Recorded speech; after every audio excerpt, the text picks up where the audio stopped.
सच होए। वाहिगुरु जी की फतेह है, विघ्न विनाशन सोए।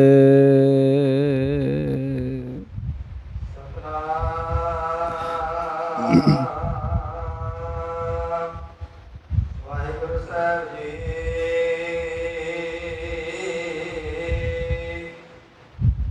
एक सुन सिद्ध में सो प्रसन्न। श्री नानक तुम रूप सो धन, उचित ज्ञान तुमको नहीं गाती।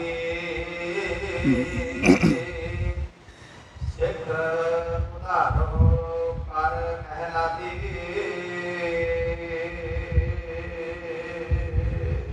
वाहिगुरु जी का खालसा, वाहिगुरु जी की फतेह।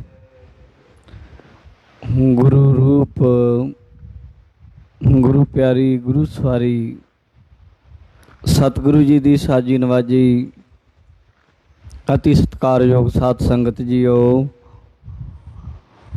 आप जी गुरु चरना विच बैठ के पावन पवित्र गुर इतिहास सरवण कर रहे हो। पिछे आप जी ने सुनिया है कि सतगुरु गुरु अंगद देव जी महाराज दूसरे पातशाह श्री खडूर साहिब बैठ के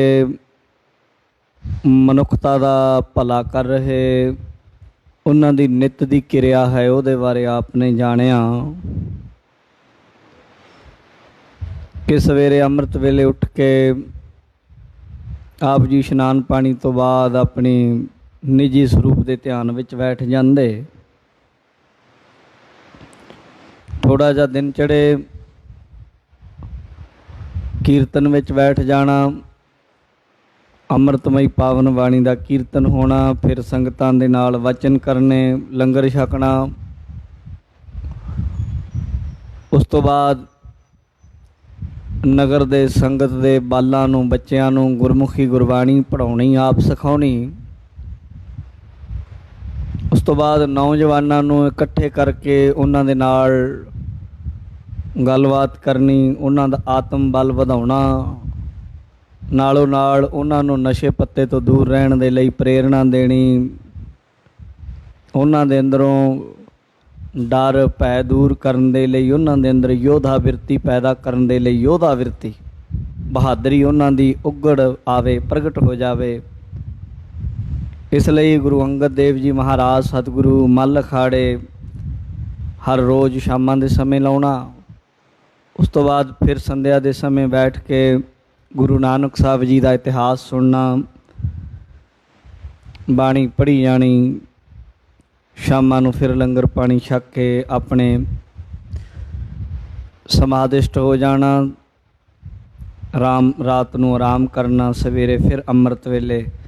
इसे तरीके नेम है। गुरु अंगद देव जी महाराज जी दे प्रगट होने की गल दुनिया दे विच थां थाई फैल गई कि गुरु अंगद देव महाराज दूजे पातशाह हुण गुरियाई दे मालक हन। पहले पातशाह सतगुरु गुरु नानक देव जी महाराज आप सचखंड प्याना कर गए हन। इस गल का पता जिथे सिखां नूं पता लगा, उत्थे ਉਹ योगी लोग ਜਿਹੜੇ कदे गुरु नानक देव जी महाराज सच्चे पातशाह दे नाल गोष्ठियां करते रहे, सिद्ध गोष्ठ हुंदी रही, विचार चर्चा करते रहे। वो भी गुरु अंगद देव साहब महाराज जी के दर्शन करन आए। जोगियां ने आके गुरु अंगद देव जी महाराज जी नूं बेनती की कि आप कलयुग के अंदर प्रगट अवतार हो, गुरु नानक साहब महाराज जी की गुरियाई गद्दी ते बैठे हो, कृपा करके दसो साडे ते योग मत दे अंदर अष्टंग हन, योग दे महात्म फल दिंदे हन। साडे योग तो बिना याम नेम प्राणायाम धारना ध्यान समाधि प्रतिहार इत्यादि ये 8 नेम हन योगियां दे। ये तो बिना मन की शुद्धि नहीं मन्नी जाती, आत्मा की ਨਿਰਮਲਤਾ ਜਾਂ ਮਨ ਦੀ ਨਿਰਮਲਤਾ ਨਹੀਂ ਮੰਨੀ ਜਾਂਦੀ। ਆਪ ਕਿਸ ਤਰ੍ਹਾਂ ਦਾ ਯੋਗ ਦੱਸਦੇ ਹੋ ਤੁਸੀਂ, ਤੇ ਕਿਸੇ ਹਠ ਯੋਗ ਦੀ ਗੱਲ ਨਹੀਂ ਕਰਦੇ। ਕੋਈ ਯਾਮ, ਕੋਈ ਨੇਮ, ਕੋਈ ਧਾਰਨਾ, ਕੋਈ ਧਿਆਨ, ਸਮਾਧੀ ਇਤਿਆਦਿਕ ਜਿਹੜੇ ਯੋਗ ਦੇ ਨੇਮ ਹਨ ਉਹਨਾਂ 'ਚੋਂ ਕੋਈ ਨਹੀਂ ਦੱਸਦੇ। ਆਪ ਜੀ ਲੋਕਾਂ ਨੂੰ ਕਿਸ ਤਰੀਕੇ ਦਾ ਯੋਗ ਦੱਸ ਰਹੇ ਹੋ ਜਿਹਦੇ ਰਾਹੀਂ ਲੋਕਾਂ ਦਾ ਮਨ ਸ਼ੁੱਧ ਹੋ ਜਾਏ ਔਰ ਪ੍ਰਮਾਤਮਾ ਦੇ ਨਾਲ ਜੁੜ ਜਾਂਦੇ ਹਨ। ਸਤਿਗੁਰੂ ਗੁਰੂ ਅੰਗਦ ਦੇਵ ਸਾਹਿਬ ਮਹਾਰਾਜ ਜੀ ਨੇ ਆਖਿਆ ਕਿ ਜਿਹੜਾ ਤੁਹਾਡੇ ਵਾਲਾ ਯੋਗ ਹੈ, ਹਠ ਯੋਗ ਹੈ, ਪਹਿਲੀ ਗੱਲ ਤਾਂ ਇਹ ਹੈ ਸਰੀਰਾਂ ਦੀ ਉਨੀ ਤਾਕਤ ਨਹੀਂ ਕਿ ਉਸ ਤਰੀਕੇ ਦਾ ਯੋਗ ਸਰੀਰ ਚੱਲ ਜਾਏ। ਬਹੁਤੇ ਲੋਕ ਤੇ ਉਸ ਤਰ੍ਹਾਂ ਦੇ ਆਸਣ ਲਾਉਣੇ, ਉਸ ਤਰੀਕੇ ਦੇ ਨਾਲ ਸਰੀਰ ਦੇ ਨਾਲ ਕਠਿਨਤਾਈ ਕਰਨੀ ਜਾਂ ਆਪਣੇ ਸਰੀਰ ਦੇ ਨੂੰ ਦੁੱਖ ਦੇਣੇ, ਉਹਦੇ ਨਾਲ ਰੋਗੀ ਹੋ ਜਾਂਦਾ ਬੰਦਾ, ਰੁਗਨ ਹੋ ਜਾਂਦਾ ਹੈ। ਬਹੁਤੇ ਲੋਕ ਬਿਮਾਰ ਹੋ ਜਾਂਦੇ, ਪਰਮਾਤਮਾ ਨੂੰ ਮਿਲਣ ਦੀ ਗੱਲ ਤੇ ਦੂਰ, ਮਰ ਮੁਰ ਜਾਂਦੇ, ਬਿਮਾਰ ਹੋ ਕੇ ਰਹਿ ਜਾਂਦੇ ਸਾਰੀ ਜ਼ਿੰਦਗੀ। ਲੰਮੀਆਂ ਉਮਰਾਂ ਨਹੀਂ ਹਨ, ਉਸ ਤਰ੍ਹਾਂ ਦੇ ਸਰੀਰ ਨਹੀਂ ਹਨ। ਜਿਹੜਾ ਕਠਿਨ ਯੋਗ ਹੈ ਉਸ ਦਾ ਸਮਾਂ ਨਹੀਂ ਹੈ। ਫਿਰ ਜੇਕਰ ਕੋਈ ਤੁਹਾਡੇ ਵਾਲੇ ਮਾਰਗ 'ਤੇ ਚੱਲ ਕੇ ਥੋੜ੍ਹਾ ਅੱਗੇ ਪਹੁੰਚ ਵੀ ਜਾਏ ਤੇ ਰਿੱਧੀਆਂ ਸਿੱਧੀਆਂ ਦੀ ਛਾਇਆ ਐਸੀ ਬੰਦੇ ਦੇ ਕੋਲ ਆਉਂਦੀ ਹੈ ਕਿ ਮਨੁੱਖ ਉਹਦੇ ਵਿੱਚ ਹੀ ਭਟਕ ਜਾਂਦਾ ਹੈ। ਕੋਈ ਤਾਕਤ ਆ ਗਈ, ਕੋਈ ਵਚਨ ਸਿੱਧੀ ਆ ਗਈ, ਵਾਕ ਸਿੱਧੀ ਆ ਗਈ, ਕੋਈ ਰੂਪ ਬਦਲਣ ਦੀ ਸਿੱਧੀ ਆ ਗਈ, ਕੋਈ ਕਿਸੇ ਨੂੰ ਧੀ ਪੁੱਤ ਦੇਣ ਦੀ ਸਿੱਧੀ ਆ ਗਈ। ਬਸ ਆਪਣੇ ਉਹਦੇ ਸਿੱਧੀ ਵਿੱਚ ਫਸ ਕੇ ਆਪਣੇ ਚੇਲੇ ਬਣਾ ਕੇ ਆਪ ਜੋਗੀ ਬਣ ਬੈਠਦਾ ਹੈ। ਮੁਕਤੀ ਦਾ ਮਾਰਗ ਨਹੀਂ ਜਾਣਦਾ, ਆਤਮ ਰਸ ਮਾਣਦਾ ਹੀ ਨਹੀਂ। ਸਾਨੂੰ ਤੇ ਸ੍ਰੀ ਗੁਰੂ ਨਾਨਕ ਦੇਵ ਮਹਾਰਾਜ ਨੇ ਜੋ ਯੋਗ ਦੱਸਿਆ ਹੈ ਉਹ ਤੁਹਾਨੂੰ ਅਸੀਂ ਦੱਸ ਦਿੰਦੇ ਹਾਂ। ਸੂਹੀ ਰਾਗ ਦੇ ਅੰਦਰ ਪਹਿਲੇ ਪਾਤਸ਼ਾਹ ਜੀ ਦਾ ਉਚਾਰਨ ਕੀਤਾ ਸ਼ਬਦ ਗੁਰੂ ਅੰਗਦ ਦੇਵ ਜੀ ਨੇ ਸੁਣਾ ਦਿੱਤਾ, ਜਿਹਦਾ ਭਾਵ ਹੈ ਕਿ ਨਾ ਯੋਗ ਦਾ ਸੰਬੰਧ ਕਿਸੇ ਡੰਡੇ ਨਾਲ, ਨਾ ਖਿੰਥਾਂ ਨਾਲ, ਨਾ ਭਸਮ ਨਾਲ, ਨਾ ਮੁੰਦਰਾਂ ਨਾਲ, ਨਾ ਸਿਰ ਮਨਾਉਣ ਦੇ ਨਾਲ, ਨਾ ਸਿੰਗੀ ਨਾਲ। ਗੁਰਮਤਿ ਦਾ ਯੋਗ ਤਾਂ ਹੈ ਦੁਨੀਆ ਦੇ ਵਿੱਚ ਰਹਿ ਕੇ ਦੁਨੀਆ ਦੇ ਵੱਲੋਂ ਨਿਰਲੇਪ ਹੋ ਜਾਣਾ, ਸੁਰਤ ਨੂੰ ਉੱਤੇ ਉਠਾ ਲੈਣਾ, ਵੈਰਾਗੀ ਹੋ ਜਾਣਾ, ਪ੍ਰਮਾਤਮਾ ਨੂੰ ਹਰ ਜਗ੍ਹਾ ਵਿਆਪਕ ਜਾਣਨਾ। ਇਹ ਯੋਗ ਦੀ ਯੁਗਤ ਹੈ। ਇਸ ਤਰੀਕੇ ਦੇ ਨਾਲ ਗੁਰੂ ਦੇ ਚਰਨੀ ਲੱਗ ਕੇ ਸਿਮਰਨ ਕਰਨਾ ਤੇ ਯੋਗ ਇਹ ਹੈ ਅਸਲ। ਕੱਲੀਆਂ ਗੱਲਾਂ ਕਰਨੀਆਂ, ਵਾਰੀ ਦਿਖਾਵਾ ਕਰ ਲੈਣਾ, ਇਹ ਯੋਗੀ ਨਹੀਂ ਹੈ। ਸ਼ਬਦ ਉਚਾਰਨ ਕੀਤਾ, ਯੋਗ ਨਾ ਖਿੰਥਾ, ਯੋਗ ਨਾ ਡੰਡਾ, ਯੋਗ ਨਾ ਭਸਮ ਚੜਾਈਐ, ਯੋਗ ਨਾ ਮੁੰਦੀ ਮੂੰਡ ਮੁੰਡਾਇਐ, ਯੋਗ ਨਾ ਸਿੰਘੀ ਵਾਈਐ, ਅੰਜਨ ਮਾਹੇ ਨਿਰੰਜਨ ਰਹੀਐ, ਯੋਗ ਜੁਗਤ ਇਵ ਪਾਈਐ, ਗੱਲੀ ਯੋਗ ਨਾ ਹੋਈ, ਏਕ ਦ੍ਰਿਸ਼ਟ ਕਰ ਸੰਸਰ ਜਾਣੈ, ਜੋਗੀ ਕਹੀਐ ਸੋਈ। ਰਹਾਓ। ਯੋਗ ਨਾ ਬਾਹਰ ਮੜੀ ਮਸਾਣੀ, ਯੋਗ ਨਾ ਤਾੜੀ ਲਾਈਐ, ਬਾਹਰ ਮੜੀਆਂ ਮਸਾਣੀਆਂ 'ਚ ਯੋਗੀਓ ਬੈਠ ਜਾਂਦੇ ਹੋ, ਤਾੜੀਆਂ ਲਾ ਕੇ ਬੈਠ ਜਾਂਦੇ ਹੋ, ਇਹ ਵੀ ਇੱਦਾਂ ਵੀ ਯੋਗ ਨਹੀਂ। ਪਰ ਯੋਗ ਦਾ ਅਰਥ ਹੈ ਪ੍ਰਮਾਤਮਾ ਨਾਲ ਜੁੜਨਾ, ਪ੍ਰਮਾਤਮਾ ਨਾਲ ਨਹੀਂ ਜੁੜਿਆ ਜਾਂਦਾ। ਯੋਗ ਨਾ ਦੇਸ਼ ਦਿਸੰਤਰ ਭਵਿਆ, ਯੋਗ ਨਾ ਤੀਰਥ ਨਹਾਈਐ, ਅੰਜਨ ਮਾਹੇ ਨਿਰੰਜਨ ਰਹੀਐ, ਯੋਗ ਜੁਗਤ ਇਵ ਪਾਈਐ। ਹਾਂ, ਇਹ ਜੋ ਤੁਸੀਂ ਕਰਮ ਕਰ ਰਹੇ ਹੋ ਇਹਨਾਂ ਨਾਲ ਭਾਵੇਂ ਤੀਰਥਾਂ 'ਤੇ ਚਲੇ ਜਾਓ, ਪੂਰੀ ਦੁਨੀਆ ਦੇ ਚੱਕਰ ਲਾਉਂਦੇ ਫਿਰੀ ਜਾਓ, ਇੱਦਾਂ ਨਹੀਂ। ਅੰਦਰ ਦੀ ਜਿਹੜੀ ਗੰਢ ਹੈ ਨਾ ਸਹਿਸਿਆਂ ਦੀ ਫਿਕਰਾਂ ਦੀ, ਉਹ ਨਹੀਂ ਕੱਟੀ ਜਾਂਦੀ। ਸਤਿਗੁਰ ਭੇਟੈ ਤਾਂ ਸਹਿਸਾ ਟੂਟੈ, ਧਾਵਤ ਵਰਜ ਰਹਾਈਐ, ਨਿਜਰ ਚਰੈ ਸਹਿਜ ਧੁਨ ਲਾਗੈ, ਘਰ ਹੀ ਪਰਚਾ ਪਾਈਐ, ਅੰਜਨ ਮਾਹੇ ਨਿਰੰਜਨ ਰਹੀਐ, ਯੋਗ ਜੁਗਤ ਇਵ ਪਾਈਐ, ਨਾਨਕ ਜੀਵ ਤੇ ਅਮਰ ਰਹੀਐ, ਐਸਾ ਯੋਗ ਕਮਾਈਐ, ਵਾਜੇ ਵਾਜੋ ਸਿੰਘੀ ਵਾਜੈ, ਤਉ ਨਿਰਭਉ ਪਦ ਪਾਈਐ, ਅੰਜਨ ਮਾਹੇ ਨਿਰੰਜਨ ਰਹੀਐ, ਯੋਗ ਜੁਗਤ ਤਉ ਪਾਈਐ। ਇਉਂ ਸਤਿਗੁਰੂ ਗੁਰੂ ਅੰਗਦ ਦੇਵ ਜੀ ਮਹਾਰਾਜ ਸੱਚੇ ਪਾਤਸ਼ਾਹ ਨੇ ਗੁਰਮਤਿ ਦੇ ਅਨੁਸਾਰ ਗੁਰੂ ਕੀ ਬਾਣੀ ਦਾ ਜੋ ਸਹਿਜ ਯੋਗ ਗੁਰਮਤਿ ਦਾ ਹੈ ਉਹ ਉਹਨਾਂ ਯੋਗੀਆਂ ਨੂੰ ਦੱਸਿਆ। ਤਾਂ ਯੋਗੀਆਂ ਨੇ ਅੱਗੇ ਜੋ ਵਚਨ ਵਿਲਾਸ ਕੀਤੇ ਉਹ ਬੜੇ ਪ੍ਰੇਮ ਦੇ ਨਾਲ ਸੁਣੋ, ਹਾਜ਼ਰੀਆਂ ਲਵਾਓ। ਇਕਾਗਰਤਾ ਨਾਲ ਇੱਕ ਵਾਰ ਆਖੋ ਜੀ, ਸਤਨਾਮ ਸ਼੍ਰੀ ਵਾਹਿਗੁਰੂ ਸਾਹਿਬ ਜੀਓ। ਸੁਨ ਸਿਧ ਭੈ ਸੋ ਪ੍ਰਸੰਨ, ਸੁਨੋ ਨਾਥ ਮਹਾਰਾਜੇ ਜੋਗ। ਗੁਰੂ ਅੰਗਦ ਦੇਵ ਜੀ ਮਹਾਰਾਜ ਕਹਿਣ ਲੱਗੇ, ਐ ਨਾਥੋ ਐ ਜੋਗੀਓ, ਤੁਹਾਨੂੰ ਅਸੀਂ ਜੋ ਸਾਡਾ ਗੁਰੂ ਘਰ ਦਾ ਯੋਗ ਹੈ ਉਹ ਤੁਹਾਨੂੰ ਦੱਸ ਦਿੱਤਾ। ਇਹ ਯੋਗ ਹੈ ਸਾਡਾ।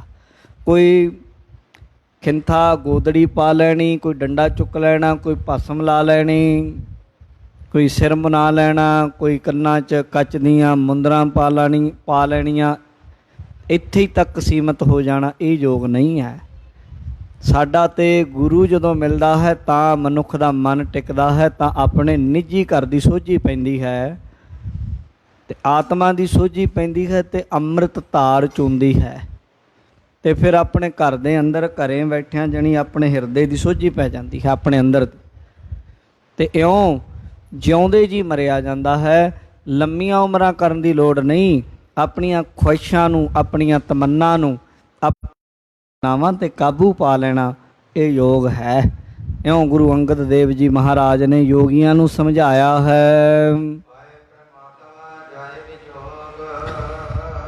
ਇਸ ਤਰੀਕੇ ਪ੍ਰਮਾਤਮਾ ਵਾਹਿਗੁਰੂ ਦੀ ਪ੍ਰਾਪਤੀ ਹੋ ਜਾਂਦੀ ਹੈ। ਗੁਰੂ ਅੰਗਦ ਦੇਵ ਜੀ ਮਹਾਰਾਜ ਕਹਿਣ ਲੱਗੇ, ਤੇ ਪ੍ਰਮਾਤਮਾ ਦੀ ਪ੍ਰਾਪਤੀ ਹੁੰਦੀ ਹੈ ਅਤੇ ਵਿਛੋੜਾ, ਜਿਹੜਾ ਜਨਮਾਂ ਦਾ ਵਿਛੋੜਾ ਨਾ, ਜੀਵ ਅਤੇ ਈਸ਼ ਦਾ, ਪ੍ਰਮਾਤਮਾ ਦੇ ਨਾਲ ਜੀਵ ਦਾ ਵਿਛੋੜਾ ਪਿਆ ਹੈ, ਜਿਹੜੀ ਵਿੱਥ ਹੈ, ਕੂੜ ਦੀ ਕੰਧ ਹੈ, ਉਹ ਟੁੱਟ ਜਾਂਦੀ ਹੈ। ਐ ਯੋਗੀਓ, ਸਾਡੇ ਗੁਰੂ ਘਰ ਦੇ ਅੰਦਰ ਸਹਿਜ ਯੋਗ ਦੀ ਗੱਲ ਹੈ। ਤੁਸੀਂ ਹਠ ਯੋਗ ਦੀ ਗੱਲ ਕਰਦੇ ਹੋ। ਸਾਡਾ ਜੋ ਸੰਤ ਮਤ ਹੈ, ਇਸ ਦੇ ਵਿੱਚ ਇਸ ਤਰੀਕੇ ਦਾ ਸਹਿਜ ਯੋਗ ਹੈ। ਗੁਰੂ ਵਾਲੇ ਬਣ ਕੇ ਵਾਹਿਗੁਰੂ ਦਾ ਨਾਮ ਜਪਣਾ, ਆਪਣੀਆਂ ਬਿਰਤੀਆਂ ਨੂੰ ਵਾਸ਼ਨਾਵਾਂ ਵੱਲੋਂ ਰੋਕਣਾ, ਆਪਣੇ ਗਿਆਨ ਇੰਦਰੇ ਕਰਮ ਇੰਦਰਿਆਂ ਨੂੰ ਕਾਬੂ ਕਰਕੇ ਗੁਰਮੰਤਰ ਦੇ ਨਾਲ ਜੋੜ ਕੇ ਨਾਮ ਦੇ ਰਾਹੀਂ ਸਮਾਧਿਸਟ ਹੋਣਾ, ਇਹ ਯੋਗ ਹੈ। ਇਸ ਲਈ ਐ ਯੋਗੀ ਜੀ, ਸਾਡੇ ਮੱਤ ਉੱਤੇ ਕਿਸੇ ਤਰ੍ਹਾਂ ਦਾ ਸ਼ੰਕਾ ਨਾ ਕਰੋ, ਭਰਮ ਨਾ ਕਰੋ ਅਖੇ ਜੀ ਤੁਸੀਂ ਸਾਡੇ ਅਨੁਸਾਰ ਯੋਗ ਨਹੀਂ ਕਰਦੇ, ਲੋਕੀ ਕਿਵੇਂ ਮੁਕਤ ਹੁੰਦੇ ਹੋਣਗੇ। ਗੁਰੂ ਜੀ ਕਹਿਣ ਲੱਗੇ, ਕਹਿੰਦੇ ਇੱਕ ਵਾਰ ਇਸ ਮਾਰਗ 'ਚ ਆ ਕੇ ਵੇਖੋ, ਫਿਰ ਪਤਾ ਲੱਗੇਗਾ। ਜਿਹੜਾ ਤੁਸੀਂ ਹਜ਼ਾਰਾਂ ਸਾਲਾਂ ਦੀ ਸਾਧਨਾ ਤੋਂ ਬਾਅਦ ਵੀ ਕੁਝ ਪ੍ਰਾਪਤ ਨਹੀਂ ਕਰ ਪਾਉਂਦੇ, ਉਹ ਕੁਝ ਇੱਥੇ ਕੁਝ ਦਿਨਾਂ ਦੀ ਸੇਵਾ ਨਾਲ, ਕੁਝ ਦਿਨਾਂ ਦੀ ਸੰਗਤ ਦੇ ਨਾਲ, ਕੁਝ ਦਿਨਾਂ ਦੇ ਸਿਮਰਨ ਦੇ ਨਾਲ ਉਹ ਸਭ ਖੇਡਾਂ ਵਰਤ ਜਾਂਦੀਆਂ ਹਨ, ਜੋ ਤੁਸੀਂ ਸਾਲਾਂ ਬਾਅਦ ਅਤੇ ਮੁੱਦਤਾਂ ਬਾਅਦ ਦਹਾਕੇ ਤੁਹਾਨੂੰ ਲੱਗ ਜਾਂਦੇ ਤਾਂ ਵੀ ਸੁੱਕੇ ਹੀ ਰਹਿ ਜਾਂਦੇ। ਇੱਧਰ ਥੋੜ੍ਹੇ ਸਮੇਂ ਵਿੱਚ ਵੱਡੀ ਕਿਰਪਾ ਹੋ ਜਾਂਦੀ ਹੈ। ਗੁਰੂ ਜੀ ਦੇ ਵਚਨ ਸੁਣ ਕੇ ਸਿੱਧ ਪ੍ਰਸੰਨ ਹੋ ਗਏ, ਤੇ ਵਚਨ ਹੋਏ ਦੀਖਿਆ ਆਖ ਬੁਝਾਇਆ, ਸਿਫਤੀ ਸੱਚ ਸਮਿਓ। ਤਿਨ ਕਉ ਕਿਆ ਉਪਦੇਸੀ ਆਇ, ਜਿਨ ਗੁਰੂ ਨਾਨਕ ਦਿਓ। ਗੁਰਬਾਣੀ ਦਾ ਵਚਨ ਹੈ ਕਿ ਜਿਨ੍ਹਾਂ ਦਾ ਗੁਰੂ ਨਾਨਕ ਮਹਾਰਾਜ ਹੋਵੇ, ਉਹਨਾਂ ਨੂੰ ਕਿਹੜਾ ਉਪਦੇਸ਼ ਦੇ ਲਵੇ। ਕਿਹੜਾ ਯੋਗੀ, ਕਿਹੜਾ ਬੈਰਾਗੀ, ਕਿਹੜਾ ਕੋਈ ਸਿੱਧ, ਕਿਹੜਾ ਕੋਈ ਜੈਨੀ ਬੋਧੀ ਮੁਸਲਮਾਨ, ਕਿਹੜਾ ਉਹਨਾਂ ਦੇ ਉੱਤੇ ਆਪਣੀ ਪ੍ਰਚਾਰ ਦਾ ਸਦਕਾ ਉਹਨਾਂ ਦੀ ਬੁੱਧੀ ਨੂੰ ਆਪਣੇ ਵੱਲ ਕਿਹੜਾ ਘੁਮਾ ਲਵੇ, ਕਿਉਂਕਿ ਉਹ ਤਾਂ ਸਾਰਾ ਕੁਝ ਜਾਣਦੇ ਗੁਰੂ ਕੇ ਸਿੱਖ ਹੈ, ਜਿਨ੍ਹਾਂ ਨੂੰ ਆਪ ਗੁਰੂ ਨੇ ਸਿੱਖਿਆ ਦੇ ਕੇ ਸੋਝੀ ਦੇ ਦਿੱਤੀ, ਔਰ ਸੋਝੀ ਲੈ ਕੇ ਜਿਹੜੇ ਸੱਚੇ ਨਾਮ 'ਚ ਸਮਾ ਗਏ, ਤੇ ਉਹਨਾਂ ਨੂੰ ਕਿਹੜਾ ਉਪਦੇਸ਼ ਦੇਵੇ ਭਾਈ। ਜਿਹੜੇ ਗੁਰੂ ਨਾਨਕ ਦੇ ਸੱਚ ਦੇ ਮਾਰਗ 'ਤੇ ਚੱਲ ਪਏ, ਉਹਨਾਂ ਦੇ ਸਾਰੇ ਅੰਦਰ ਦੇ ਪਰਦੇ ਟੁੱਟ ਜਾਂਦੇ, ਕਪਾਟ ਖੁੱਲ੍ਹ ਜਾਂਦੇ, ਸੱਚ ਦੀ ਪ੍ਰਾਪਤੀ ਹੋ ਜਾਂਦੀ, ਨਿੱਜੀ ਘਰ ਦਾ ਦੀਦਾਰ ਪਾ ਲੈਂਦੇ ਹਨ। ਉਸ ਵੇਲੇ ਸਿੱਧਾਂ ਨੂੰ ਇਹ ਕਹਿਣਾ ਪੈ ਗਿਆ, ਹੇ ਗੁਰੂ ਅੰਗਦ ਦੇਵ ਜੀ ਮਹਾਰਾਜ, ਆਪ ਜੀ ਸੱਚਮੁੱਚ ਗੁਰੂ ਨਾਨਕ ਦਾ ਹੀ ਰੂਪ ਹੋ। ਤੁਹਾਡੇ ਵਿੱਚ, ਗੁਰੂ ਨਾਨਕ ਸਾਹਿਬ ਵਿੱਚ ਕੋਈ ਭੇਦ ਨਹੀਂ, ਫਰਕ ਨਹੀਂ ਹੈ। ਤੁਹਾਨੂੰ ਯੋਗ ਜਾਣਿਆ ਗੁਰੂ ਨਾਨਕ ਸਾਹਿਬ ਨੇ, ਤਦੇ ਹੀ ਤੁਹਾਨੂੰ ਇਹ ਗੁਰਿਆਈ ਦੀ ਸੇਵਾ ਦਿੱਤੀ ਹੈ। ਤੁਸੀਂ ਬਿਲਕੁਲ उचित हो। है महाराज आप योग हो, आप अपने सिखां दा भला करो, उन्हां दा उद्धार करो, खुशियां बख्शदे रहो जी। ਤੇ ਯੋਗੀਆਂ ਨੇ ਦੇਖੋ ਸਾਧ ਸੰਗਤ ਗੁਰੂ ਅੰਗਦ ਦੇਵ ਸਾਹਿਬ ਮਹਾਰਾਜ ਨੂੰ ਮੱਥਾ ਟੇਕਿਆ, ਨਮਸਕਾਰ ਕੀਤੀ। ਉਹ ਆਦੇਸ਼ ਕਹਿੰਦੇ ਆ, ਆਦੇਸ਼। ਜਦੋਂ ਗੁਰੂ ਨਾਨਕ ਸਾਹਿਬ ਮਹਾਰਾਜ ਨੂੰ ਯੋਗੀਆਂ ਨੇ ਆਖਿਆ ਸੀ ਨਾ ਤੁਸੀਂ ਸਾਨੂੰ ਆਦੇਸ਼ ਨਹੀਂ ਕਰਦੇ, ਸਿਰ ਨਹੀਂ ਝੁਕਾਉਂਦੇ, ਮਹਾਰਾਜ ਨੇ ਆਖਿਆ ਸੀ ਅਸੀਂ ਕਿਸੇ ਯੋਗੀ ਨੂੰ ਸਿਰ ਨਹੀਂ ਝੁਕਾਉਂਦੇ, ਅਸੀਂ ਤੇ ਇੱਕੋ ਹੀ ਯੋਗੀ ਹੈ ਉਹਨੂੰ ਸਿਰ ਝੁਕਾਉਂਦੇ, ਉਹ ਹੈ ਪਰਮਾਤਮਾ। ਜਪਜੀ ਸਾਹਿਬ ਚਾਹੁੰਦਾ ਨਾ ਆਦੇਸ਼ ਤਿਸੈ ਆਦੇਸ਼, ਆਦ ਅਨੀਲ ਅਨਾਦ ਅਨਾਹਤ ਜੁਗ ਜੁਗ ਇੱਕ ਹੋਵੇਸ।